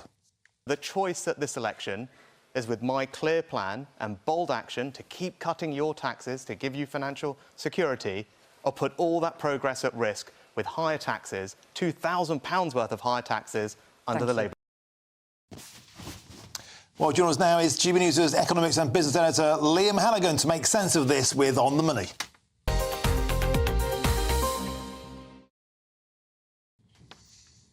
Liam Halligan, an absolute delight to have you on the show, as ever. It's all kicked off. He's a liar. We're furious, said Emily Thornberry earlier on. Jonathan, they're all going mad about this earlier on. Now, what you tell me, Liam Halligan, £2,000, the figures are coming under some dispute of their repute, their origin. Can you help a simple man like me make sense of this? I can only try, Martin. I can only work with the raw material that I've got. So let's have a go, shall we? Look, there's still a month to go before polling day on July the 4th, and already the jabbing fingers are being pointed, the political fur is flying. But what is actually happening here? A lot of the voting public, the cheesed off British public, is looking on saying, why are these mad politicians, why are they going bananas? Why are they having rows about economic forecasts built on complex assumptions in 2029 to 2030 that probably won't come true anyway, given, as Harold Macmillan said, events, dear boy, events. What's actually happened here? Let's have a look at a GB News on-the-money graphic, because it wouldn't be on the money without a graphic, would it? Let's have a look at some of these details of this row. All this stemmed from last night's leaders' debate on ITV, where Sunak and Starmer went head-to-head, and Rishi Sunak was claiming repeatedly, it was like a Tory attack line, Labour will put up your taxes by £2,000 for every household. The Prime Minister kept saying it again and again, like a kind of campaigning machine gun. The Tories said Starmer has pushed back against this, but the Tories have been saying that this £2,000 for every household number, it's backed by Treasury analysis showing that there's a £38.5 billion black hole in Labour spending plans. If you divide that by the number of households in the UK, you get £2,000 in terms of the tax bill, according to the Tories. But a Tory cabinet minister had to concede this morning on the radio that £2,000 wasn't every year, it's over the next 4 years. So it's still a lot of money, but a lot less than was claimed. And then, in a blow for the Tories, the Treasury's permanent secretary, the kind of senior civil servant, the person that oversees Whitehall's most important department, which is the Treasury, he wrote a public letter sort of chiding the Tories, saying, look, there was some basis, some Treasury basis to this number that you've put out, and you're using some Treasury components in terms of the costing of Labour's spending plans, but you've made all kinds of other assumptions, political assumptions, to get to your £2,000 for every household over 4 years tax figure, so don't go around claiming that they are Treasury figures. The Treasury has not been involved in these Tory estimates, says the permanent sec. Look, so this has kind of backfired on the Tories. They're now claiming that it's all straight up, all the numbers are kosher, if you like. But what does this amount to? It's sort of campaigning by spreadsheet. What's happened to political rhetoric? What's happened to leadership? What's happened to charisma? What's happened to telling car parks full of British voters in the rain and at village halls around the country and standing on a soapbox and saying, I have this vision for our country, follow me, I will take you there, it's going to be tough, but these are the choices I'm giving you compared to the other people. Labour and the Tory spending plans, you literally can barely get a cigarette paper between them, and they're arguing about minuscule differences as forecasted 4 and 5 years hence.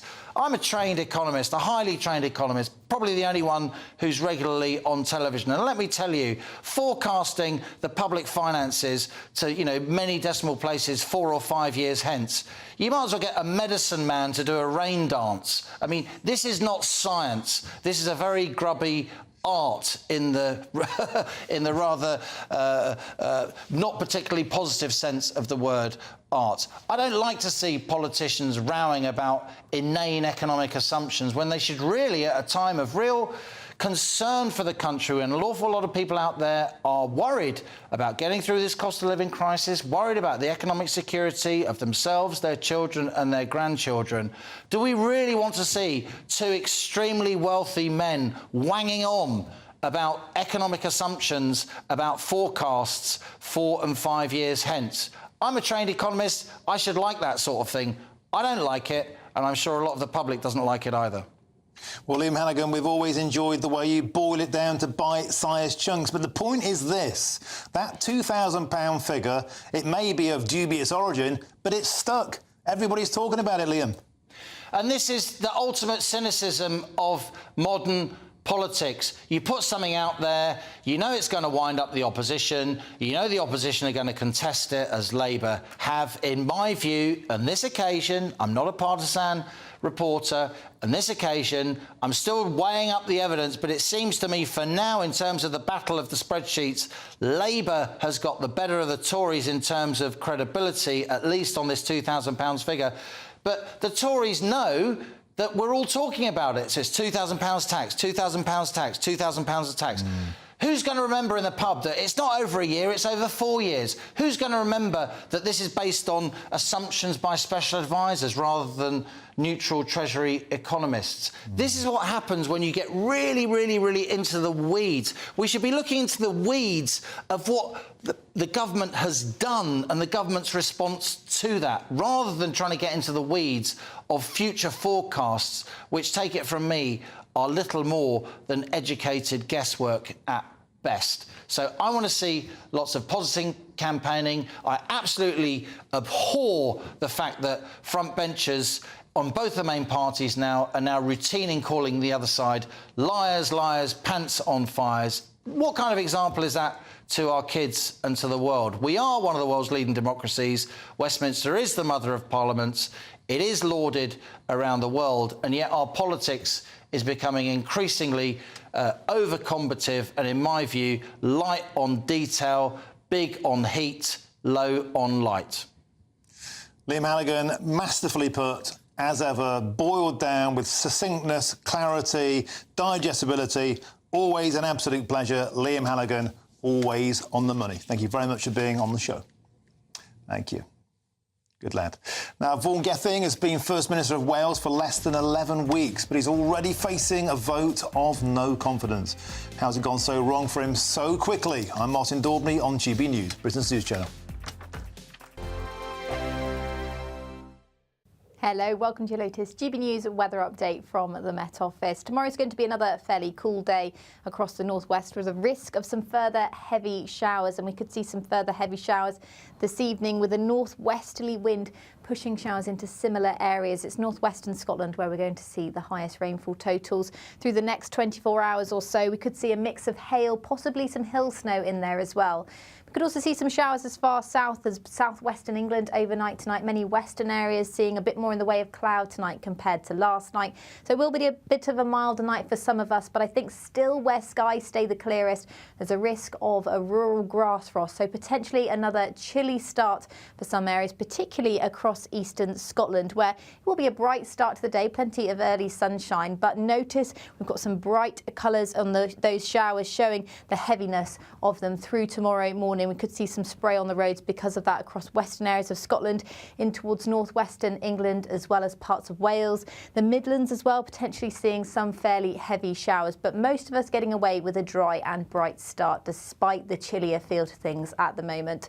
So another fairly cool day to come tomorrow, especially for the time of year, and if you are further north and west, where it will be another showery day. There's another risk of thunderstorms, potentially some hail as well in those showers, especially as we head in towards Thursday evening here. Elsewhere across Wales, central areas of England and across the south coast in particular, they still feel fairly pleasant in the sunshine, highs of 18, possibly 19 degrees, so that's not too bad for the time of year.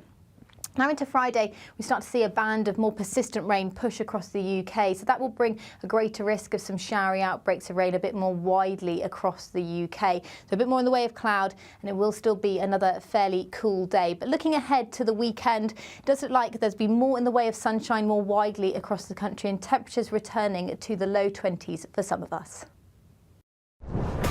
This is GB News, and we are Britain's election channel. This vote may seem to be about the politicians in the media, but it's actually about you. And we won't ever forget that. Join us up and down the country as we follow every moment together. Now more than ever, it's important to hear all sides as you make your decision ahead of polling day. We're here for you. This is GB News. the People's Channel, Britain's election channel. Hi there, I'm Michelle Dewberry, and I'm going to take a second to tell you all about my show, Dubes & Co. We start off with the issues of the day. We then bring in both sides of the arguments. We get rid of the disrespect. And then you throw me into the mix. And trust me, I'll tell it exactly how it is. And then, of course, the magic ingredient, you at home. We mix it all together, and what have we got? In my opinion, the best debate show in town. Monday to Friday, 6 till 7 on GB News, Britain's news channel.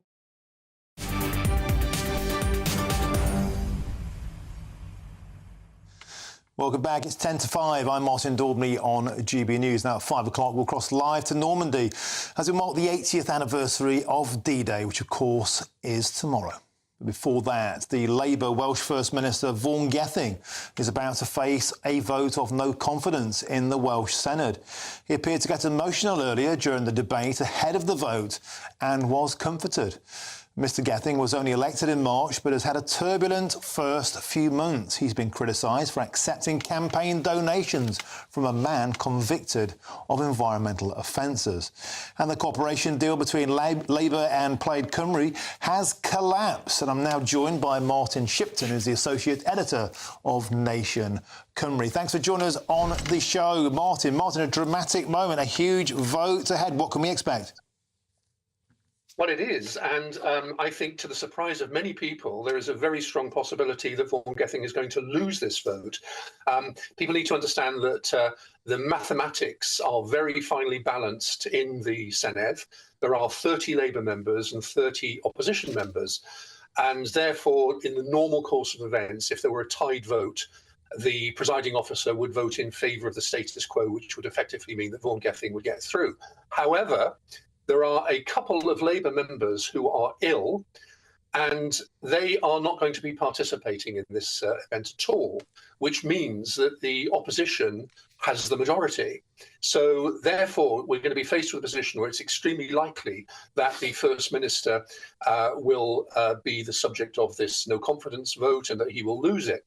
Now, the thing is that it's supposed to be technically a non-binding vote, which means that he's not obliged under the Constitution to stand down, even though the Senedd will have voted a motion of no confidence in him. And the indications are that he's going to try and tough it out and stay on, even though a majority of Senedd members have voted against him, which is an extremely unusual constitutional position. So most likely, Martin, as you say, he'll lose that vote, but he'll just carry on as normal anyway. But will that leave him mortally wounded in terms of his credibility moving forward? Well, I think that already in Wales, he's lost an awful lot of credibility. Polls show that I think he's got a negative rating where about 60% of the people think that, he has behaved badly. And therefore, he doesn't have the credibility. And normally, of course, Wales is a Labour-inclined country, and you would expect the Labour leader to have a considerable degree of support, but that just isn't happening now, and I think he's lost a lot of credibility. And since the story first broke in February about this massive £200,000 donation from this convicted criminal, and it was Nation Cymru that actually broke that story, there's been a succession of scandals that have hit him, and barely a day goes by without somebody coming forward with some new piece of information which is to his discredit. And I really don't think that it's sustainable for him to go on for much longer. OK, all eyes on the Senedd. That vote is coming very shortly. Thanks for joining us on the show, Martin Shipton, the Associate Editor of Nation Cymru. Thank you very much. Now, I've got a quick email to read before we go. We've had loads and loads of emails on the topic of D-Day, of course. And in particular, Sophie Reaper at the top of the three got very emotional on her report from Normandy, and a load of you have said they will send their best wishes. Bill says this: I was watching Sophie at the cemetery in Normandy and I had tears streaming down my face. It was just so emotional. Helen adds this quickly: Sophie Reaper reduced me to tears with the emotion she showed talking to those very, very brave heroes that gave everything for us. Now, there's a new way to get in touch with me at GB News. Post your comments, gbnews.com/your say. Of course, it's been a very, very emotional day in Normandy where services have been taking place to mark the 80th anniversary of D-Day. We had the Royal British Legion service earlier, and we'll have more coverage from Normandy after this. I'm Martin Daubney on GB News, Britain's News Channel. But first, here's your weather with Annie Shuttleworth.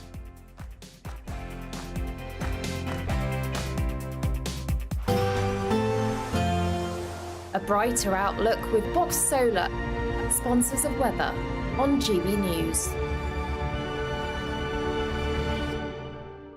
Hello, good afternoon. Welcome to your latest GB News weather update. It should stay fairly dry and bright for many southern and central areas through the rest of the day, but showers will persist across the north and west, and here it's going to feel particularly cool for the next couple of days. In fact, we've got a cold air mass across the UK. It's fairly cold for the time of year, and it's being brought in by this brisk northwesterly wind, and where the winds are quite strong across the northwest, there will be a cool feel this evening and some fairly persistent showers. There's a risk of some hail and thunderstorms in there. We could also see some showers moving into northwestern England, parts of Wales, into the Midlands overnight, and that will introduce a bit more clouds. It will be a milder night for these areas overnight, but still across where we see the skies clearest overnight across eastern areas of Scotland. We could see a touch of grass frost by tomorrow morning, so another fairly chilly start for some of us into Thursday, but a good amount of sunshine across eastern areas of Scotland, across Aberdeenshire, down towards the Lothians and the borders as well. Further north and west, though, some fairly persistent heavy showers, and we'll see those rainfall totals start to build up, so you could see some spray on the roads in these areas. Northwestern England as well as into Wales, the Midlands see a risk of some showers, but many of us are waking up to a dry and bright start tomorrow once again, despite the chilly feel.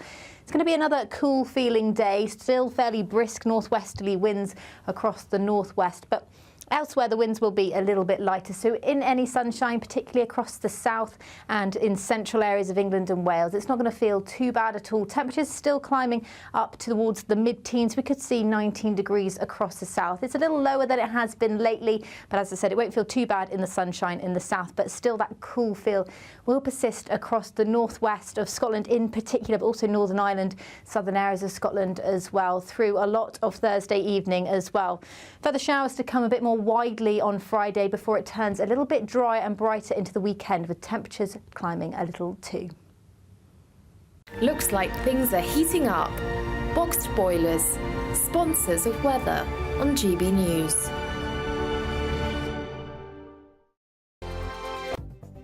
The latest GB News travel. Good afternoon, I'm Jules Buckley. There's issues for the southbound M6 in Cumbria. All the traffic is currently being held from Penrith down to the Shap turn-off. That's junction 40 to 39, so it's queuing. It's due to an accident. There's one as well westbound on the M62, Gilderson to Chainbar, junction 27 to 26 now. There's two lanes combed off there. The queue is back towards Tingley, junction 28. A little bit slow westbound on the M62 as well, just away from junction 20 past Rochdale. There was a break down there. Anti-clock M60 before Higher Blakely at junction 20. Two lanes shut, queues for half an hour back towards Failsworth at junction 22. There's been a collision there, and there's emergency repairs continuing southbound M3. Two lanes shut and queues Lightwater junction 3 heading down to Camberley at 4. That's the latest. You can stay up to date throughout the day by visiting our website gbnews.com.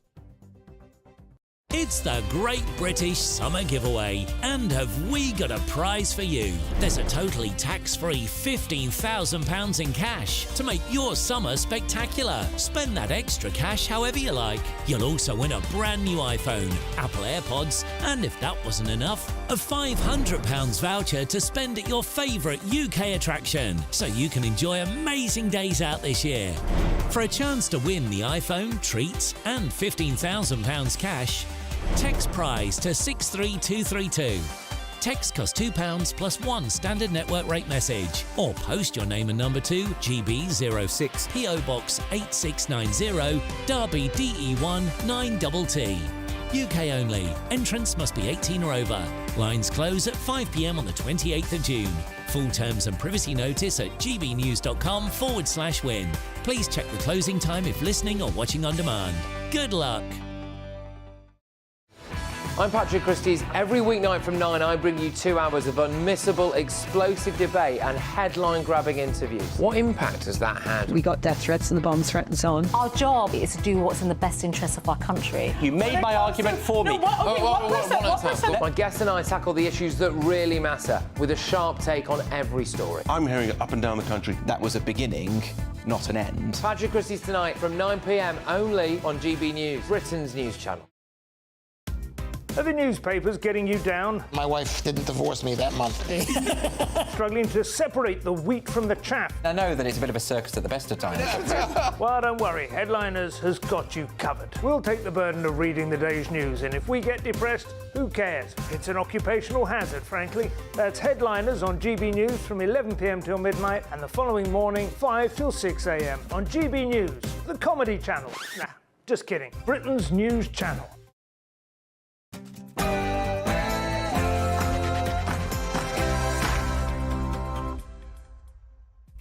A very good afternoon to you. It's 5 p.m. and welcome to the Martin Daubney Show on GB News. We're broadcasting live from the heart of Westminster all across the UK. On today's show, Keir Starmer has hit back at criticisms over comments he made in a live TV debate last night over using private healthcare. And a day of events to mark the 80th anniversary of D-Day has seen British paratroopers land in Normandy to pay tribute to the soldiers who lost their lives when they liberated northern France 80 years ago tomorrow. And the King, Queen and Prince of Wales have led commemorations for the bravery of the soldiers at a national event in Portsmouth. We'll bring you live coverage of D-Day 80th anniversary events throughout the rest of the show. And it's the end of an era in Coronation Street as Helen Worth announces she'll quit after playing Gail Platt for an astonishing 50 years. That's all coming up in your next hour.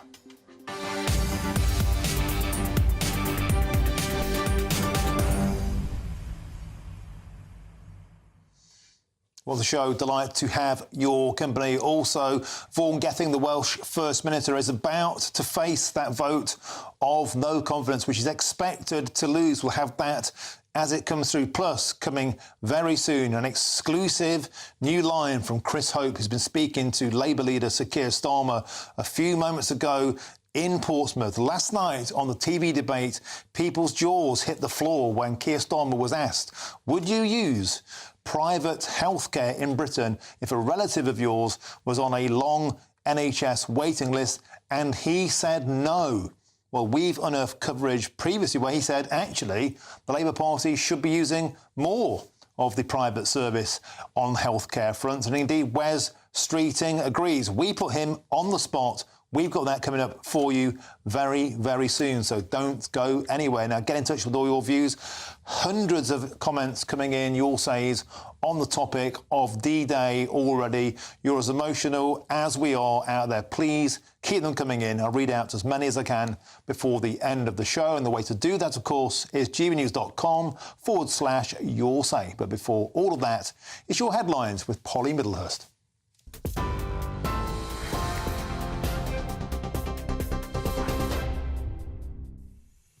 Martin, thank you, and good evening to you. Well, our top story from the GB Newsroom tonight is that His Majesty the King says the UK is eternally indebted to those who fought and lost their lives on D-Day 80 years ago.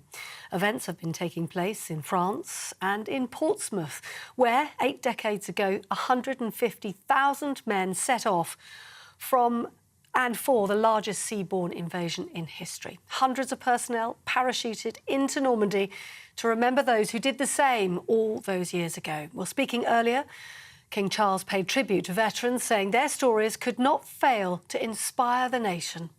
Let us once again commit ourselves always to remember, cherish and honour those who served that day and to live up to the freedom they died for by balancing rights with civic responsibilities to our country.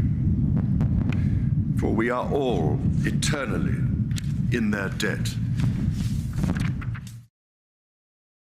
His Majesty the King, well, away from D-Day commemorations and onto politics now. And Sir Keir Starmer has branded Rishi Sunak a liar over claims he made about Labour's tax costs in last night's television debate.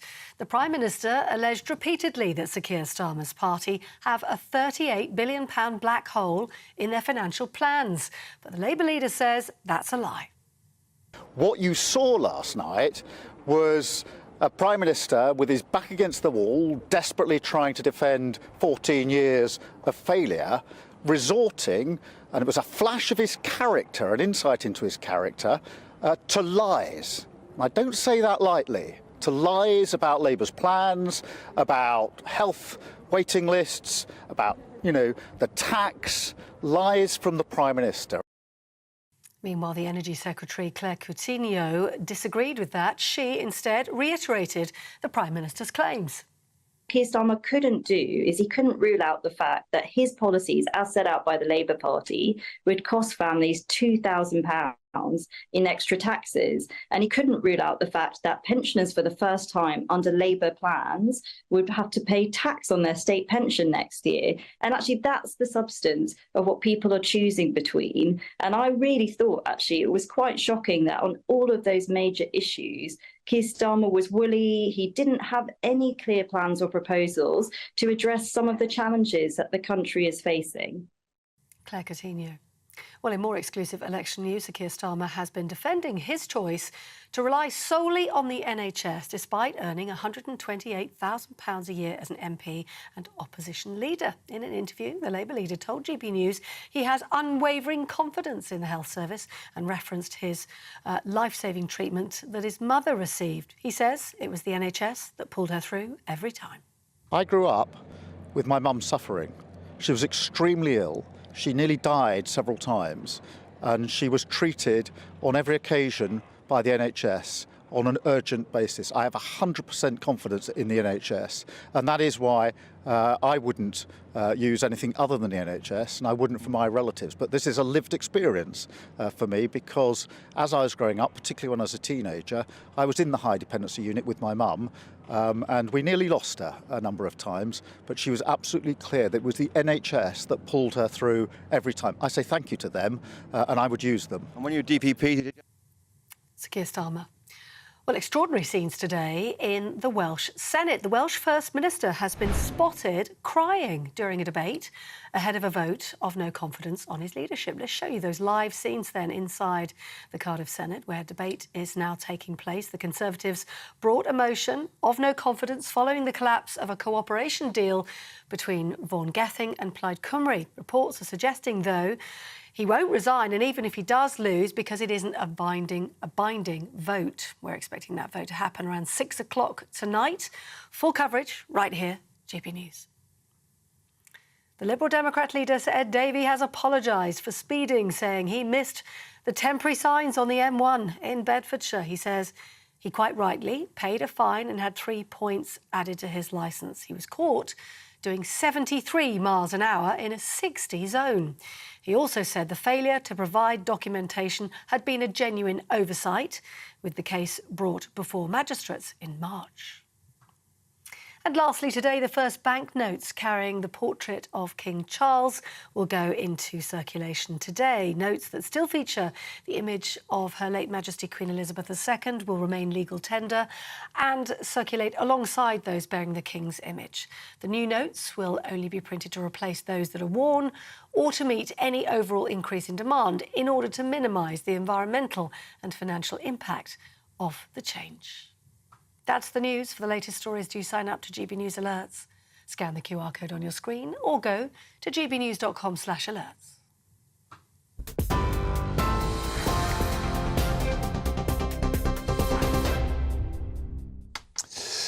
Thank you very much, Polly. Now, first up this hour, a row is hotting up over comments made by Sir Keir Starmer on last night's TV debate on the use of private healthcare. Now, the Labour leader said he wouldn't go private even to save the life of a relative. insisting instead he stick with the NHS. Well, he's hit back at that criticism. And let's speak now to our political editor, Chris Hope, who's on the Labour battle bus. Chris, welcome to the show. It was an astonishing admission last night. And today, Chris, everybody is talking about tax and the battle back over that £2,000 claim. But an astonishing claim that Sir Keir Starmer made when he was asked if a relative was on a long waiting list, would he go private? He said no. People's jaws hit the floor, particularly considering he earns a good amount of money. So you put this question to him. What did he say? That's right, Martin. Yeah, it was surprising, wasn't it, that an individual maybe paid £122,000 just by Parliament wouldn't want to use some of that money to alleviate a relative who's suffering, who's saving care. But he said no last night, and I chose to ask him the same question again, challenging him about that question for GB News just now in Portsmouth. Here's what he had to say. I grew up with my mum suffering. She was extremely ill. She nearly died several times, and she was treated on every occasion by the NHS on an urgent basis. I have 100% confidence in the NHS, and that is why I wouldn't use anything other than the NHS, and I wouldn't for my relatives. But this is a lived experience for me, because as I was growing up, particularly when I was a teenager, I was in the high dependency unit with my mum, and we nearly lost her a number of times, but she was absolutely clear that it was the NHS that pulled her through every time. I say thank you to them, and I would use them. And when you were DPP, did you have it then? Private health. And at the end there, I also asked him, when he was Director of Public Prosecutions, if he actually paid for private health care then. He said no. I think that's quite interesting. He's paid £122,000 as MP and party leader. His wife works. But were his children or any family members to get very, very ill, waiting for treatment in an NHS queue, and there's lots of people doing that, he wouldn't pay for health care. And that's a choice which many people choose to take private health care. He wouldn't. And that says something about his principles. It does, perhaps, Chris, and fair play to him, but it's also worth pointing out that in previous interviews, when he's been specifically asked on the Labour Party's policy regarding using private healthcare to alleviate the burden from the NHS, he said a very different thing. In an interview with Sky News last January, when pushed on this matter, he said one of the issues we've looked at is whether we're using the private sector effectively. A number of people do go from the NHS to the private sector. Our research shows that this has been underused, and we could do more of it. And that would help to clear 230,000 people off those waiting lists. And when he was further pushed, so more use of the private sector under Labour, he simply answered yes.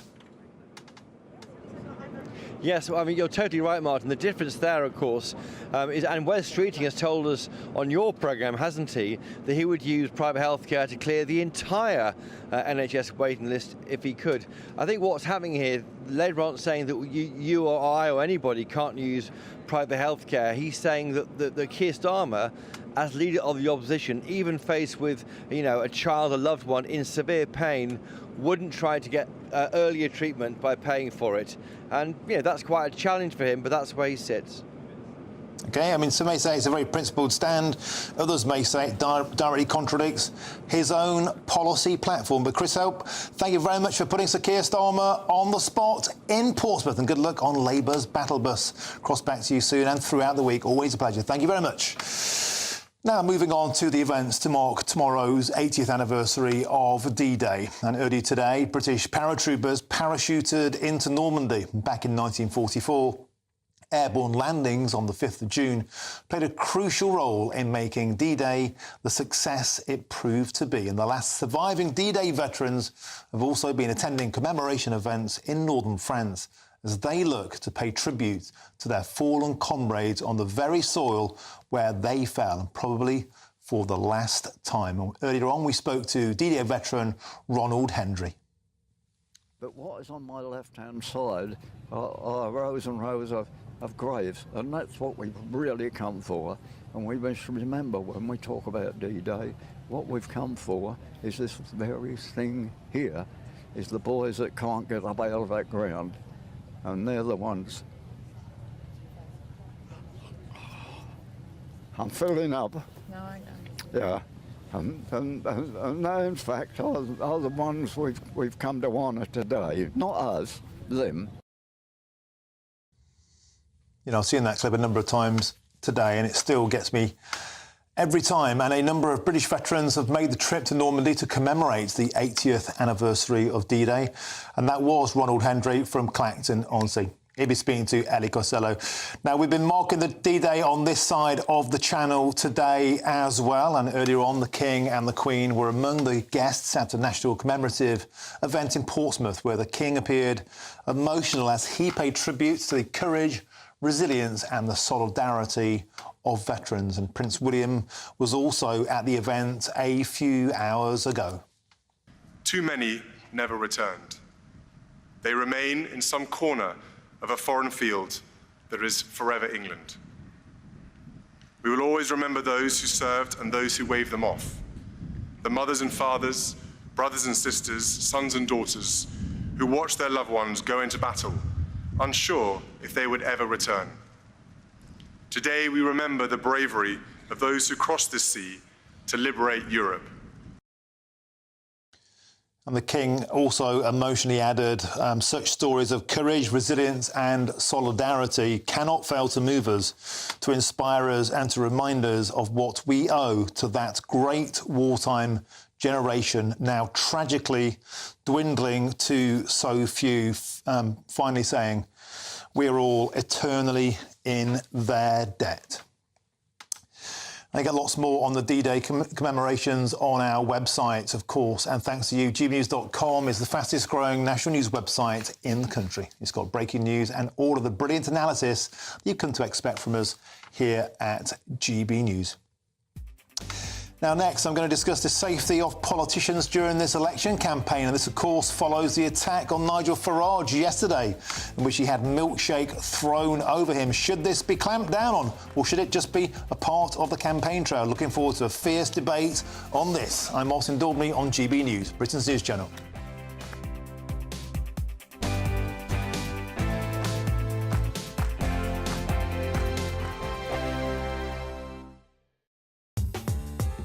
I'm Christopher Hope. From pop stars to politicians, I'll interview anybody in a pub who's got a political opinion. Join me every Friday on Spotify, Apple Podcasts, YouTube or gbnews.com, or wherever you get your podcasts.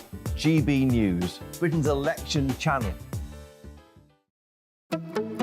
Good afternoon, Britain. Good afternoon, Britain. Weekdays from midday, we bring you the most compelling stories from across the United Kingdom. And why it matters to you. From your doorstep to our inbox. That's right, we want to hear from you. Good afternoon, Britain. Only on GB News, the People's Channel, Britain's news channel. Mark Dolan Tonight. Weekends from 9 p.m. England's new patron saint, Gary Lineker, a man holier and more virtuous than Mother Teresa and Gandhi combined, strikes again. Never one to miss the chance of some moral posturing, goal-hanging PR opportunist Lineker has spoken out about tonight's Champions League final. He tweeted the following: "This is the first time I'll be cheering for Real Madrid in a Champions League final." The German side Dortmund have signed a 3-year sponsorship deal with weapons manufacturer Rheinmetall. Now, Gary Lineker is not a stupid person.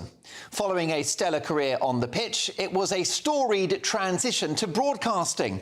And let me tell you, he's worth every penny of that £1.3 million a year of licence fee payers' cash to introduce football clips. So how did it escape the attention of this bright man that our democracies and our freedoms are protected and defended by the weapons produced like companies such as Rheinmetall?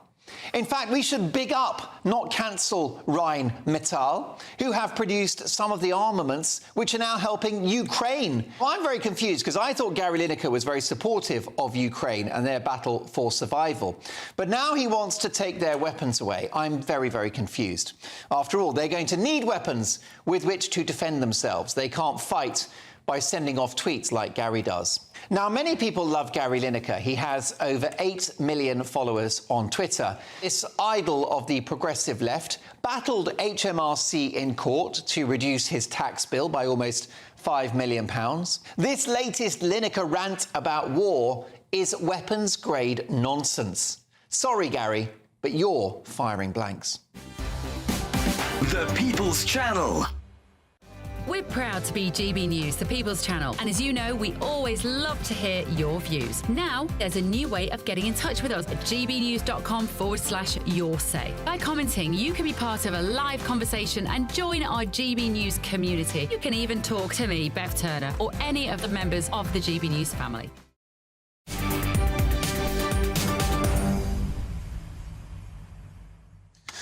Welcome back. It's 5:19. I'm Martin Daubney on GB News. Now, it's officially summer and we've got a brand new summer giveaway. There's £15,000 in cash, tax-free, to make your summer spectacular.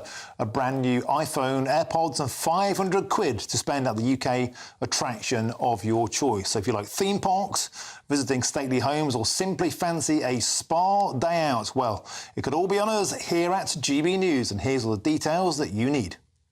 It's the Great British Summer Giveaway, and have we got a prize for you? There's a totally tax-free £15,000 in cash to make your summer spectacular. Spend that extra cash however you like. You'll also win a brand new iPhone, Apple AirPods, and if that wasn't enough, a £500 voucher to spend at your favourite UK attraction, so you can enjoy amazing days out this year. For a chance to win the iPhone, treats and £15,000 cash, text WIN to 63232. Text costs £2 plus one standard network rate message. Or post your name and number to GB06 PO Box 8690 Derby DE1 9TT. UK only. Entrance must be 18 or over. Lines close at 5 p.m. on the 28th of June. Full terms and privacy notice at gbnews.com/win. Please check the closing time if listening or watching on demand. Good luck. Now let's bring you a brand new interview now with the leader of the Liberal Democrats, Sir Ed Davey. He's talked about a wide range of issues, starting with last night's TV debate between Rishi Sunak and Sir Keir Starmer. And I think viewers can make their own mind up about that spectacle. I'm here to talk about Liberal Democrat policies on health and the economy and the environment. On this tax question, the joke is that Rishi Sunak knows more about putting up tax than any Prime Minister in history. He's put up taxes to record levels.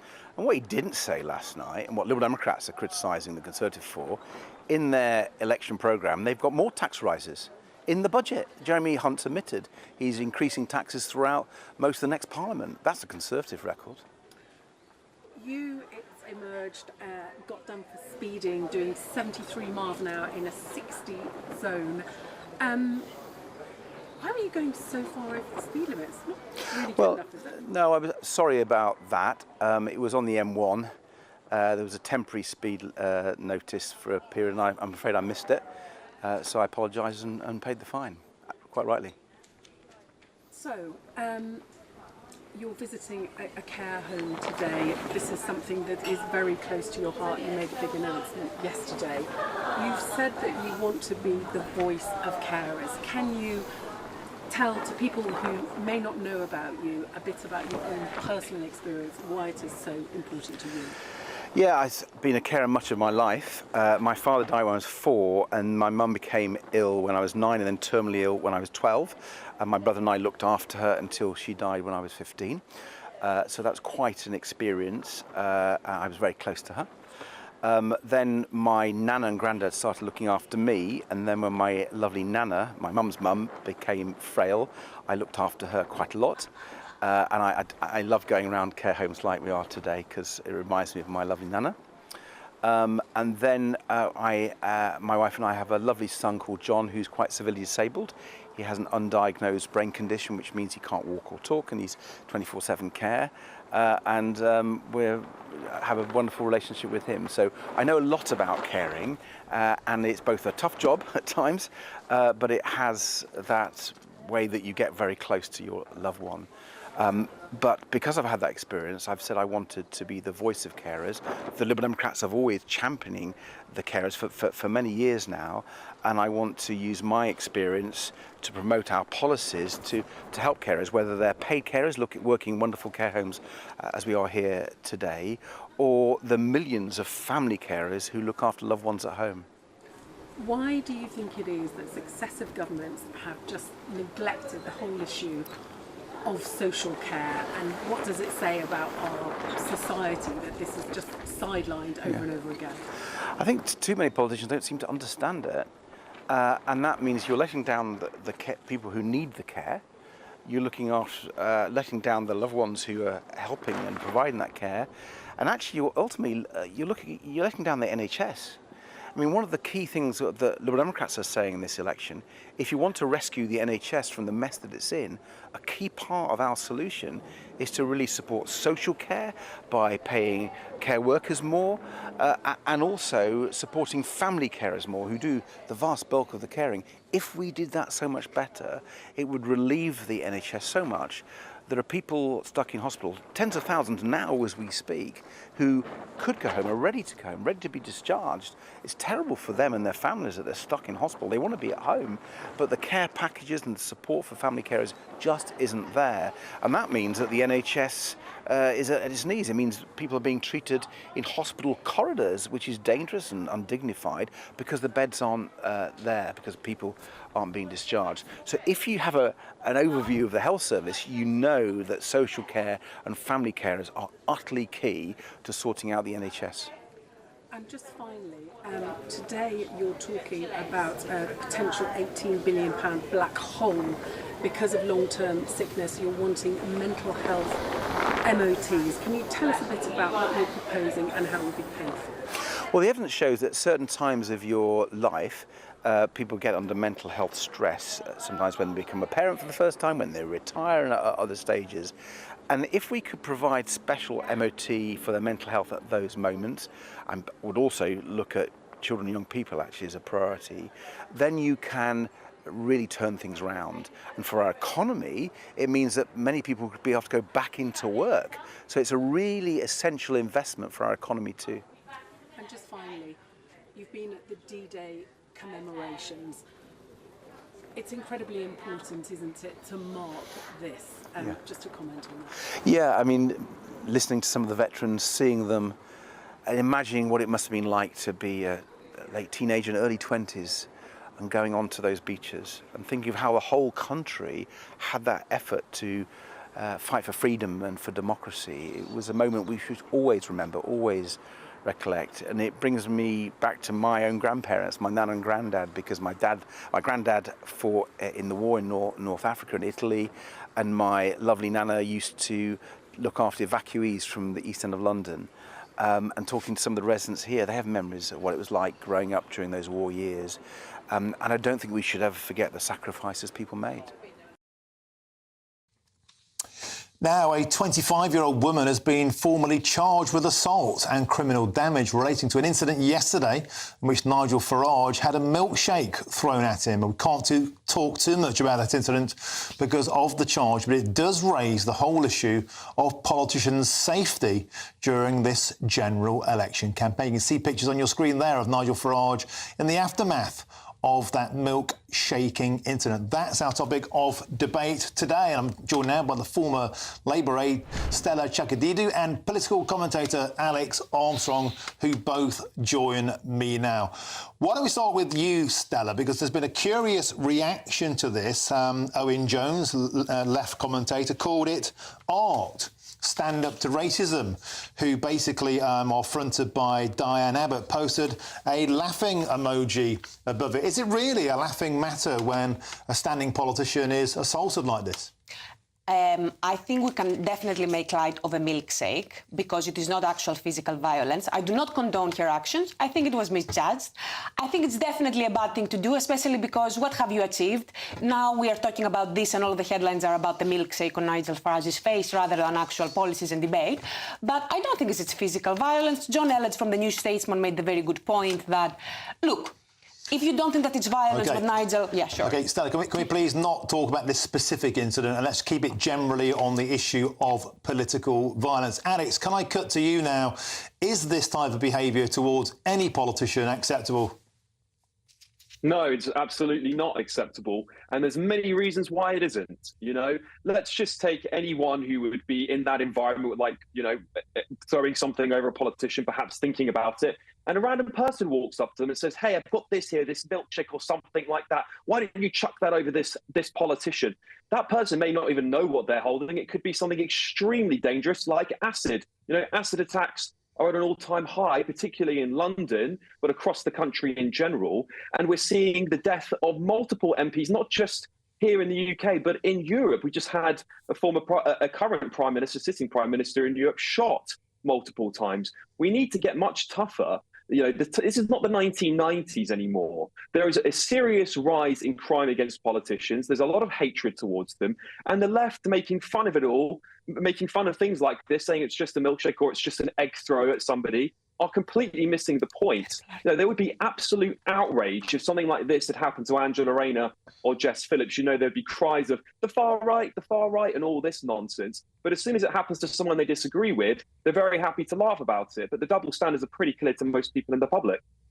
Stella. Alex, that was a terrible argument. You said this is not the 1990s. You are suggesting that politicians used to be safer. Actually, politicians used to get killed. They did used to be politicians safer. used to get murdered a lot more often in the past. And I'm going to remind you that Ed Miliband got egged, John Prescott got egged. Alex, let Stella talk, then you get your go. Stella. Tony Blair got egged. Politicians are not... They didn't used to be safer, and it is not the same. This is not having a milkshake thrown at you is not the same as having actual political violence. I do not condone the action, but politicians the world over have eggs thrown at them all the time. All right, we have to move on. Again, we can't talk too much about that incident, just the notion in general that we can all agree political violence, I hope we all agree, political violence of any form against any politician of any stripe has no place in modern politics. Thank you very much, Stella and Alex, for that debate. Now, there's lots more still to come between now and 6 o'clock, and later this hour I'll be joined by a Coronation Street legend after a Corrie star said she's leaving the fabled cobbles after an astonishing 50 years. But first, it's your headlines with Polly Middlehurst.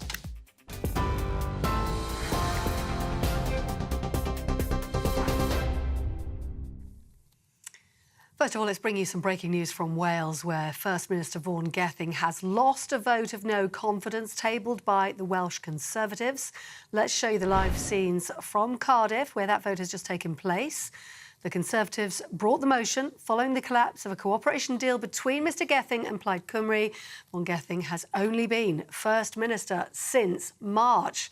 The Labour leader, Sir Keir Starmer, has given his backing to the party's leader in Wales, telling reporters on the campaign trail today Mr Gething has been doing a great job. This is, of course, a breaking news story. More details published soon, but that is the outcome of that vote in the Senate in Wales. Meanwhile, veterans from across the world have been marking the 80th anniversary of D-Day, considered to be the beginning of the end of World War II.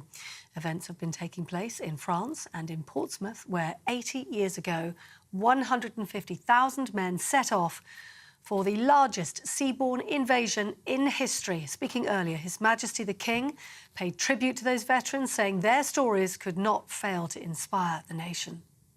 Let us once again commit ourselves always to remember, cherish and honour those who served that day and to live up to the freedom they died for by balancing rights with civic responsibilities to our country.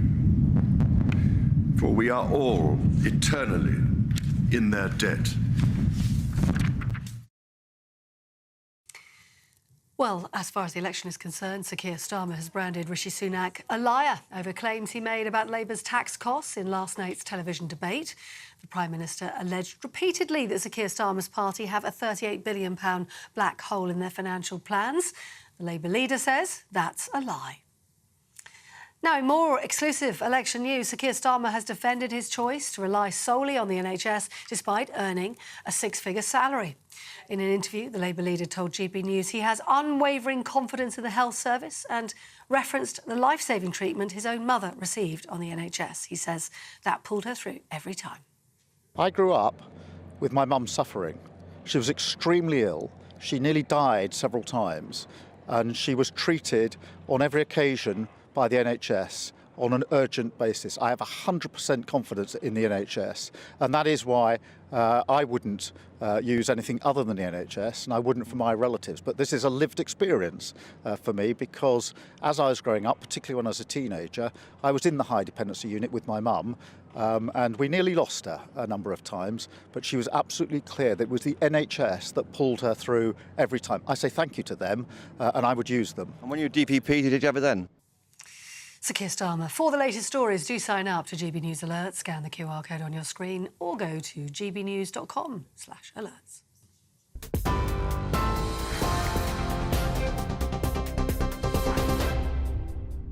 Cheers Britannia Wine Club proudly sponsors the GB News Financial Report. Let's look at today's numbers for you, and the market's looking like this. The pound buying you $1.2764 and €1.1759. The price of gold is £1,843.09 an ounce, and the FTSE 100 has closed for the day today at 8,246. Cheers Britannia Wine Club proudly sponsors the GB News Financial Report.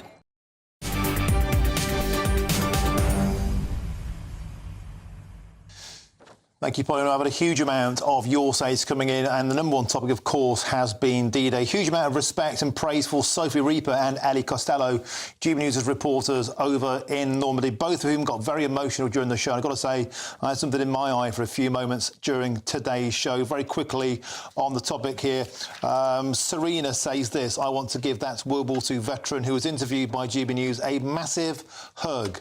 It breaks my heart how humble these boys are. God bless those, all of them, who are still with us. And I'll echo that, and I'm sure everybody watching will too. Now, my favourite part of the show, it's time to cross to Michelle Dewberry. Michelle, Jubes & Co, of course, after this, 6 till 7, the queen of primetime political debate. Jubes, what's on your menu? Thank you very much, Martin. Well, I've got two of Jubes & Co.'s favourites. I've got Aaron Bastani and Peter Hitchens joining me tonight, and of course we'll be looking at that Vaughan Geffin news that's just broken. I also want to pick up on some of the aspects that I've heard Polly picking up on there about this ridiculous notion that Keir Starmer's on about, that he wouldn't even use private health to save his loved ones. I mean, don't be absurd.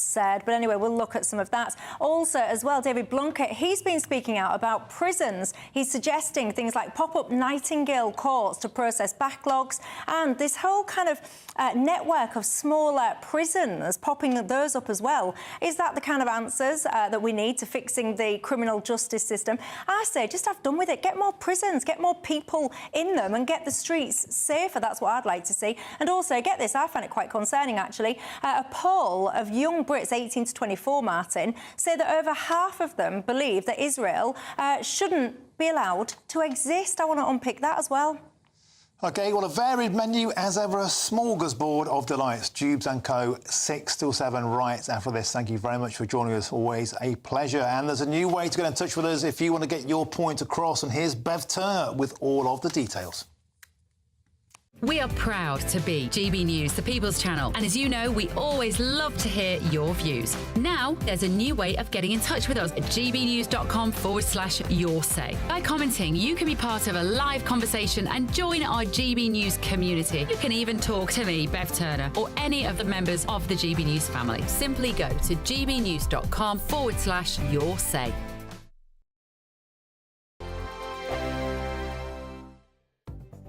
The latest GB News travel. Good evening, I'm Johnny Ratner. On the M62 in West Yorkshire, the motorway is down to a single lane westbound, junction 27 to 26 towards the Chain Bar roundabout south of Bradford, at the scene of an accident. On the M6 in Lancashire, the northbound entry slip is shut at junction 28, as is one lane on the main carriageway at the Leyland turn-off for emergency repairs. On the M60 in Greater Manchester, 2 lanes are blocked off anti-clockwise just before 20 for Higher Blakely, at the scene of a crash. There are queues up the M1 through Leicestershire just before the East Midlands Airport turn-off, where a lorry's broken down, taking about a quarter quarter of an hour to get through. On the M3 in Surrey, the 2 inside lanes are shut southbound, 3 to 4 towards Camberley for emergency repairs. And in West London, the A5 is closed both ways on the Edgware Road, just north of the Marylebone flyover, for a police investigation causing queues on surrounding routes, which means Edgware Road station remains shut. That's the latest. You can stay up to date throughout the day by visiting our website, gbnews.com. GB News Breakfast, every day from 6 a.m.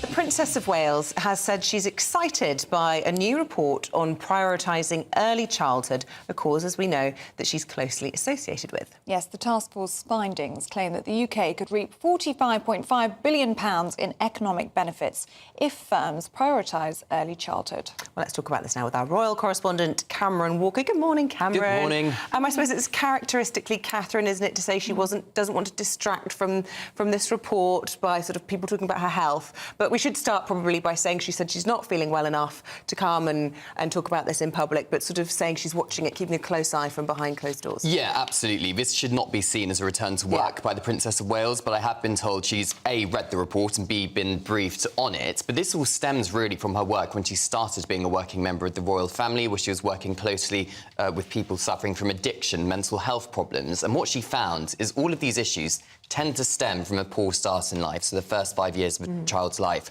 So in January 2023, she set up Shaping Us, this awareness campaign for the early years. 2 months later, she convened the Business Task Force, so 8 members of big businesses across the UK, and over a generation, that could add, as they claim, more than £40 billion to the UK economy each year. We spoke to Peter Grigg yesterday. He's the chair of Home Starts UK, a charity which supports young families. Let's hear what he said about the Princess's role in this.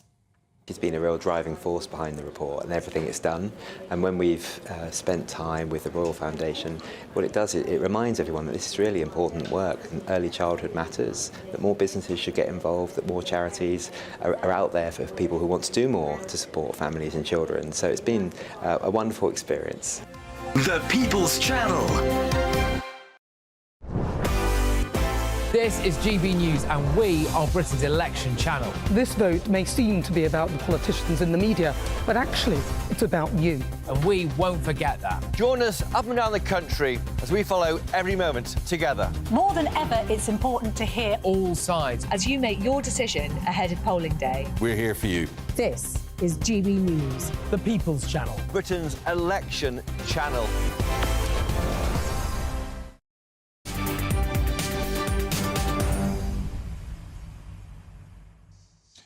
Welcome back. It's 20 to 6. I'm Martin Daubney on GB News. Now, a politician from Germany's AfD party has been stabbed in the city of Mannheim.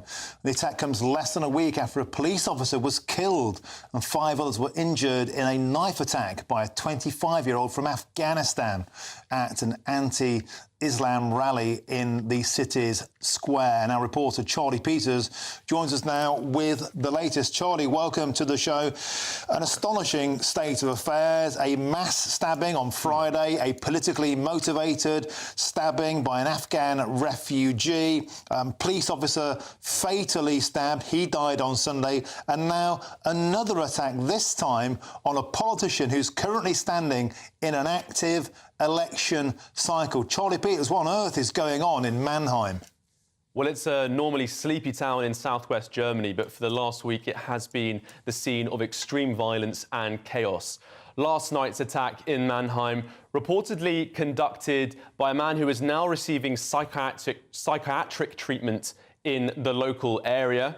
Now, reports indicated that it was an AfD candidate for the upcoming municipal elections who approached the man. And we can play footage of the attack last night, though with a warning, it does contain some distressing images. In it, the supposed victim here, Heinrich Koch, the AfD politician, approached the individual who was seen tearing down AfD, the right-wing party's posters in the area. He's then seen brandishing what appears to be a knife and slashing at the victim, who then cries out, "Police, police." And that's when the clip ends. Now, as we understand it, the victim, Mr. Koch, has received treatment for injuries to his ears and his stomach. The police said that a 25-year-old man has been arrested, and that comes, as you said, after a 29-year-old police officer was killed in that vicious attack, that mass stabbing attack in daytime in the city centre on Friday.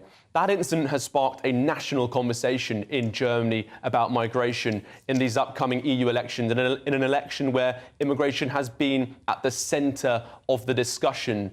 The assailant, the suspect, who's now in custody, he was Afghanistan-born, but he's been in Germany since 2013. He has 2 children. He wasn't in the country illegally, but in reaction, the Interior Minister has said that they are looking to speed up deportations to Afghanistan from those who pose a security risk in the country.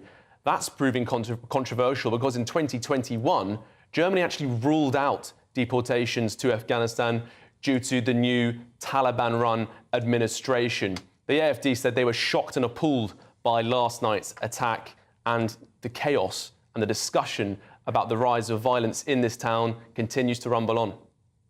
And Charlie Peters, as you say, Germany goes to the polls tomorrow. This is a huge election for the future of the European Union. The AfD, of course, are renowned for being they're against the European Union. This is clearly a politically motivated attack. If they are taking down literature, removing posters, that's an offence during an electoral cycle. The politician apprehended the individual. He was attacked for his trouble. Charlie Peters, something very, very sombre is going on in Germany. We saw Nigel Farage on the streets of Britain yesterday, but this is a disastrously, potentially dangerous political attack on Germany. And as you said, there's now a massive conversation about immigration and criminality kicking off in the country. Yeah, that's right, Martin. And it's not just politicians in the last week being attacked. It was Michael Sturzenberger, supposedly anti-Islamist activist, who was attacked and stabbed in that attack on Friday in the city centre. He was the main focus of the mass rampage from that knife attack from that Afghan-born assailant. But there have also been reports of other political attacks in this election cycle over the last few weeks. The Chancellor, Olaf Scholz, has made reference to this widespread concern, and that concern will be heightened after last night's incident caught on camera of someone tearing down right-wing AfD posters and then stabbing a candidate, a politician, as he approaches him and asks him to stop. Charlie Peters, an astonishing story. Thank you very much for bringing GBNews viewers up to date. An excellent report, as ever. What's this going to do at these elections? How would you feel if this level of political violence was the backdrop to our own European elections? Took place 5 years ago in this country, an astonishing situation where politicians are being attacked like this. Now, moving on, one of Coronation Street's longest-serving stars has stunned fans of the soap by revealing she's quitting after an astonishing 50 years in the show. We'll have a good discussion on that next with a former colleague of the star. I'm Martin Daubney on GB News, Britain's news channel.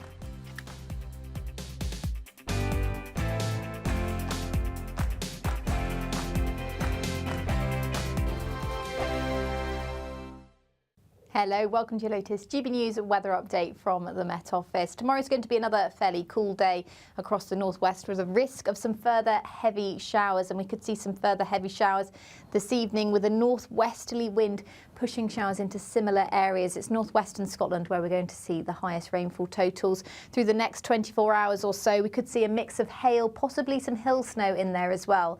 We could also see some showers as far south as southwestern England overnight tonight. Many western areas seeing a bit more in the way of cloud tonight compared to last night. So it will be a bit of a milder night for some of us, but I think still where skies stay the clearest, there's a risk of a rural grass frost. So potentially another chilly start for some areas, particularly across eastern Scotland, where it will be a bright start to the day, plenty of early sunshine. But notice we've got some bright colours on those showers, showing the heaviness of them through tomorrow morning. We could see some spray on the roads because of that across western areas of Scotland, in towards northwestern England, as well as parts of Wales. The Midlands as well, potentially seeing some fairly heavy showers, but most of us getting away with a dry and bright start despite the chillier feel to things at the moment. So another fairly cool day to come tomorrow, especially for the time of year, and if you are further north and west, where it will be another showery day. There's another risk of thunderstorms, potentially some hail as well in those showers, especially as we head in towards Thursday Thursday evening here. Elsewhere across Wales, central areas of England and across the south coast in particular, it still feels fairly pleasant in the sunshine, highs of 18, possibly 19 degrees, so that's not too bad for the time of year.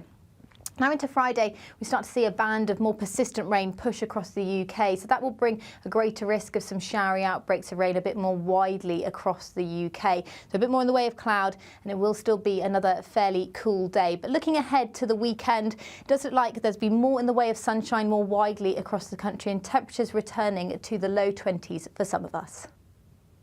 Hi there, I'm Michelle Dewberry and I'm going to take a second to tell you all about my show, Dubes & Co. We start off with the issues of the day. We then bring in both sides of the arguments. We get rid of the disrespect. And then you throw me into the mix. And trust me, I'll tell it exactly how it is. And then, of course, the magic ingredient, you at home. We mix it all together and what have we got? In my opinion, the best debate show in town. Monday to Friday, 6 till 7 on GB News, Britain's news channel. This is GB News and we are Britain's election channel. This vote may seem to be about the politicians in the media, but actually it's about you. And we won't forget that. Join us up and down the country as we follow every moment together. More than ever, it's important to hear all sides as you make your decision ahead of polling day. We're here for you. This is GB News, the People's Channel, Britain's election channel.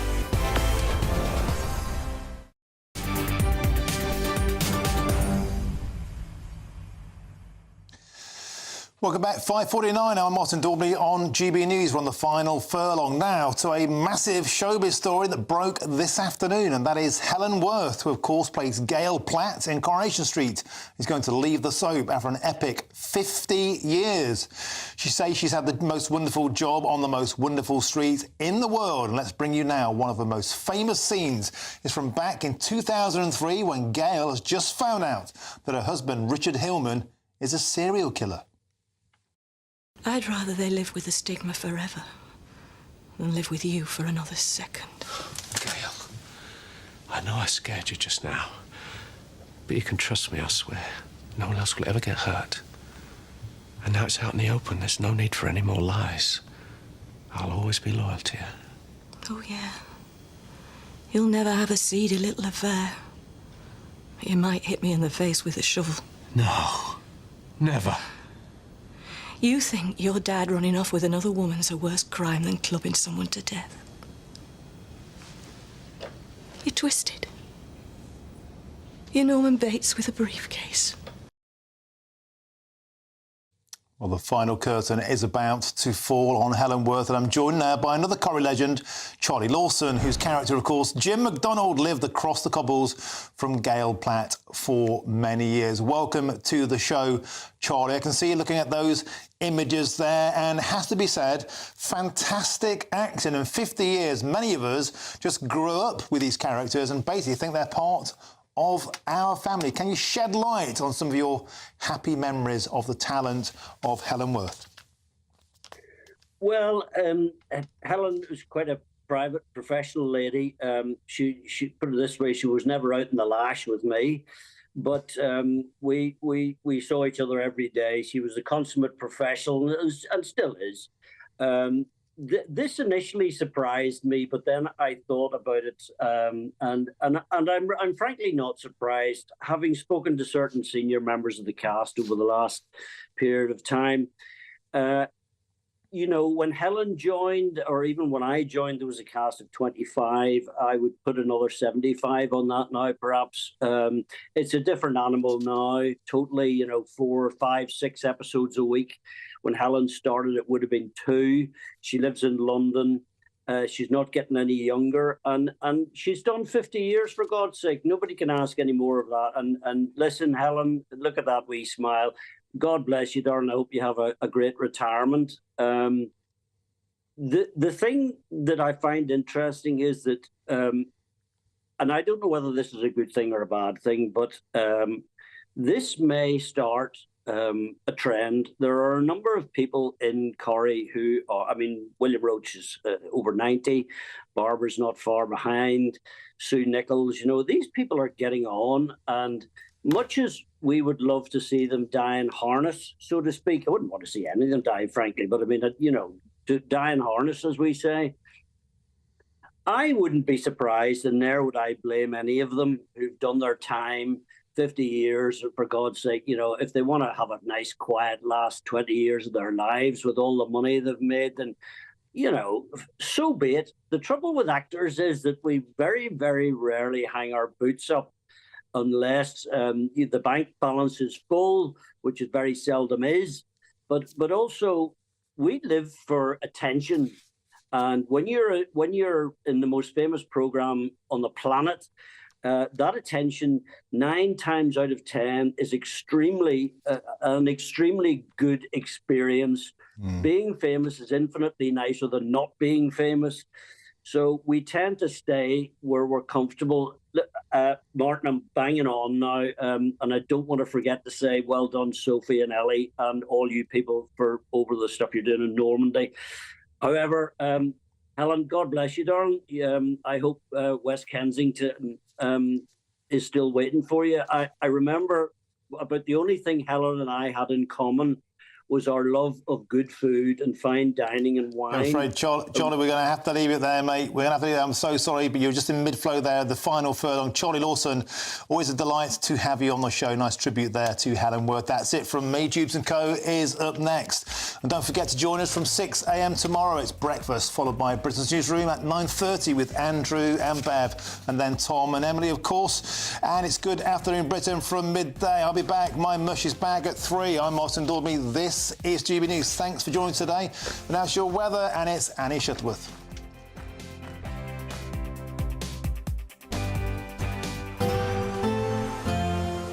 A brighter outlook with Box Solar, sponsors of weather on GB News. Hello, good afternoon. Welcome to your latest GB News weather update. It should stay fairly dry and bright for many southern and central areas through the rest of the day, but showers will persist across the north and west, and here it's going to feel particularly cool for the next couple of days. In fact, we've got a cold air mass across the UK. It's fairly cold for the time of year, and it's being brought in by this brisk northwesterly wind, and where the winds are quite strong across the northwest, there will be a cool feel this evening and some fairly persistent showers. There's a risk of some hail and thunderstorms in there. We could also see some showers moving into northwestern England, parts of Wales, into the Midlands overnight, and that will introduce a bit more clouds. It will be a milder night for these areas overnight, but still across where we see the skies clearest overnight across eastern areas of Scotland, we could see a touch of grass frost by tomorrow morning. So another fairly chilly start for some of us into Thursday, but a good amount of sunshine across eastern areas of Scotland, across Aberdeenshire, down towards the Lothians and the borders as well. Further north and west, though, some fairly persistent heavy showers, and we'll see those rainfall totals start to build up, so you could see some spray on the roads in these areas. Northwestern England as well as into Wales, the Midlands see a risk of some showers, but many of us are waking up to a dry and bright start tomorrow once again, despite the chilly feel. It's going to be another cool feeling day, still fairly brisk northwesterly winds across the northwest, but elsewhere, the winds will be a little bit lighter, so in any sunshine, particularly across the south and in central areas of England and Wales, it's not going to feel too bad at all. Temperatures still climbing up towards the mid-teens. We could see 19 degrees across the south. It's a little lower than it has been lately, but as I said, it won't feel too bad in the sunshine in the south, but still that cool feel will persist across the northwest of Scotland in particular, but also Northern Ireland, southern areas of Scotland as well, through a lot of Thursday evening as well. Further showers to come a bit more widely on Friday before it turns a little bit drier and brighter into the weekend, with temperatures climbing a little too. That warm feeling inside from Boxed Boilers, sponsors of weather on GB News.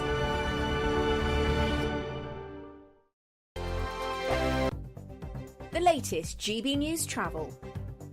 Good evening, I'm Johnny Ratner. Big problems in Lancashire heading north up the M6 this evening. The entry slip road remains closed at junction 28, the Leyland exit, following a large spillage of diesel after a lorry overturned this morning.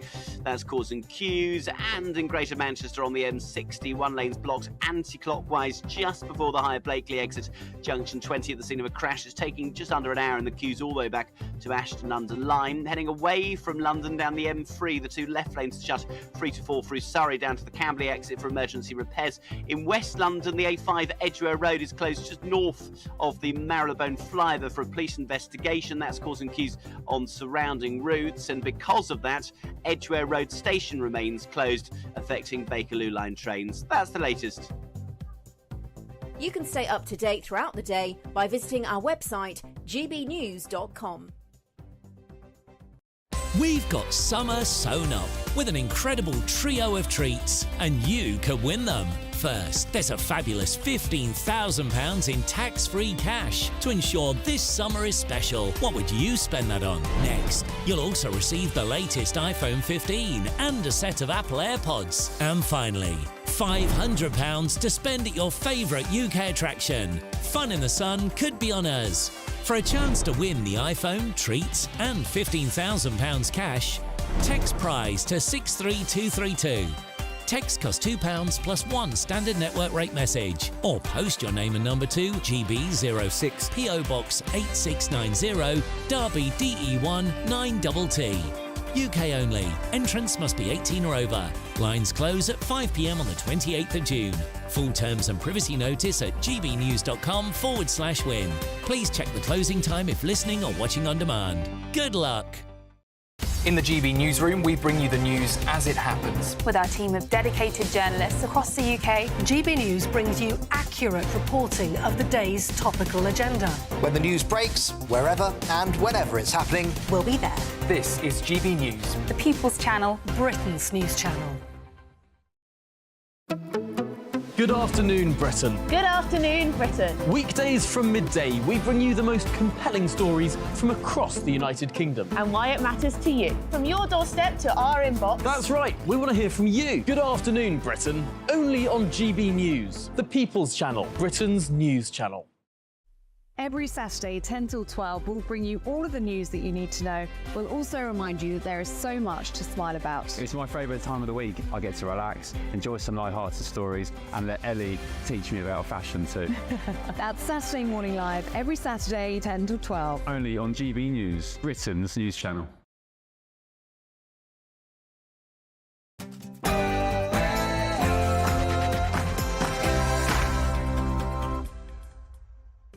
Hello there, it's 6 o'clock and I'm Michelle Dewberry. So who's a naughty boy then? It turns out that the answer to that question seems to be the Welsh First Minister Vaughan Geffin, who has literally just lost a vote of no confidence in the Welsh Parliament. Whoops. Let's discuss. Also, what do you think to this? Do you reckon we should be offered mental health MOTs? That is a new Lib Dem proposal. Is it a good one, though, or not? And a poll out today, get this, everyone, says that more than half of young Brits, that's aged 18 to 24, if you're wondering, think that Israel shouldn't exist. Your thoughts on that? Also, tonight, I really want to talk about the state of the justice system. Let's face it, it's an absolute mess. People let out prisons early and backlogs almost as long as the Magna Carta. Lord Blunkett, though, has some solutions, and we like them. He says, let's create Nightingale courts and a network of new mini prisons. Do you agree with that?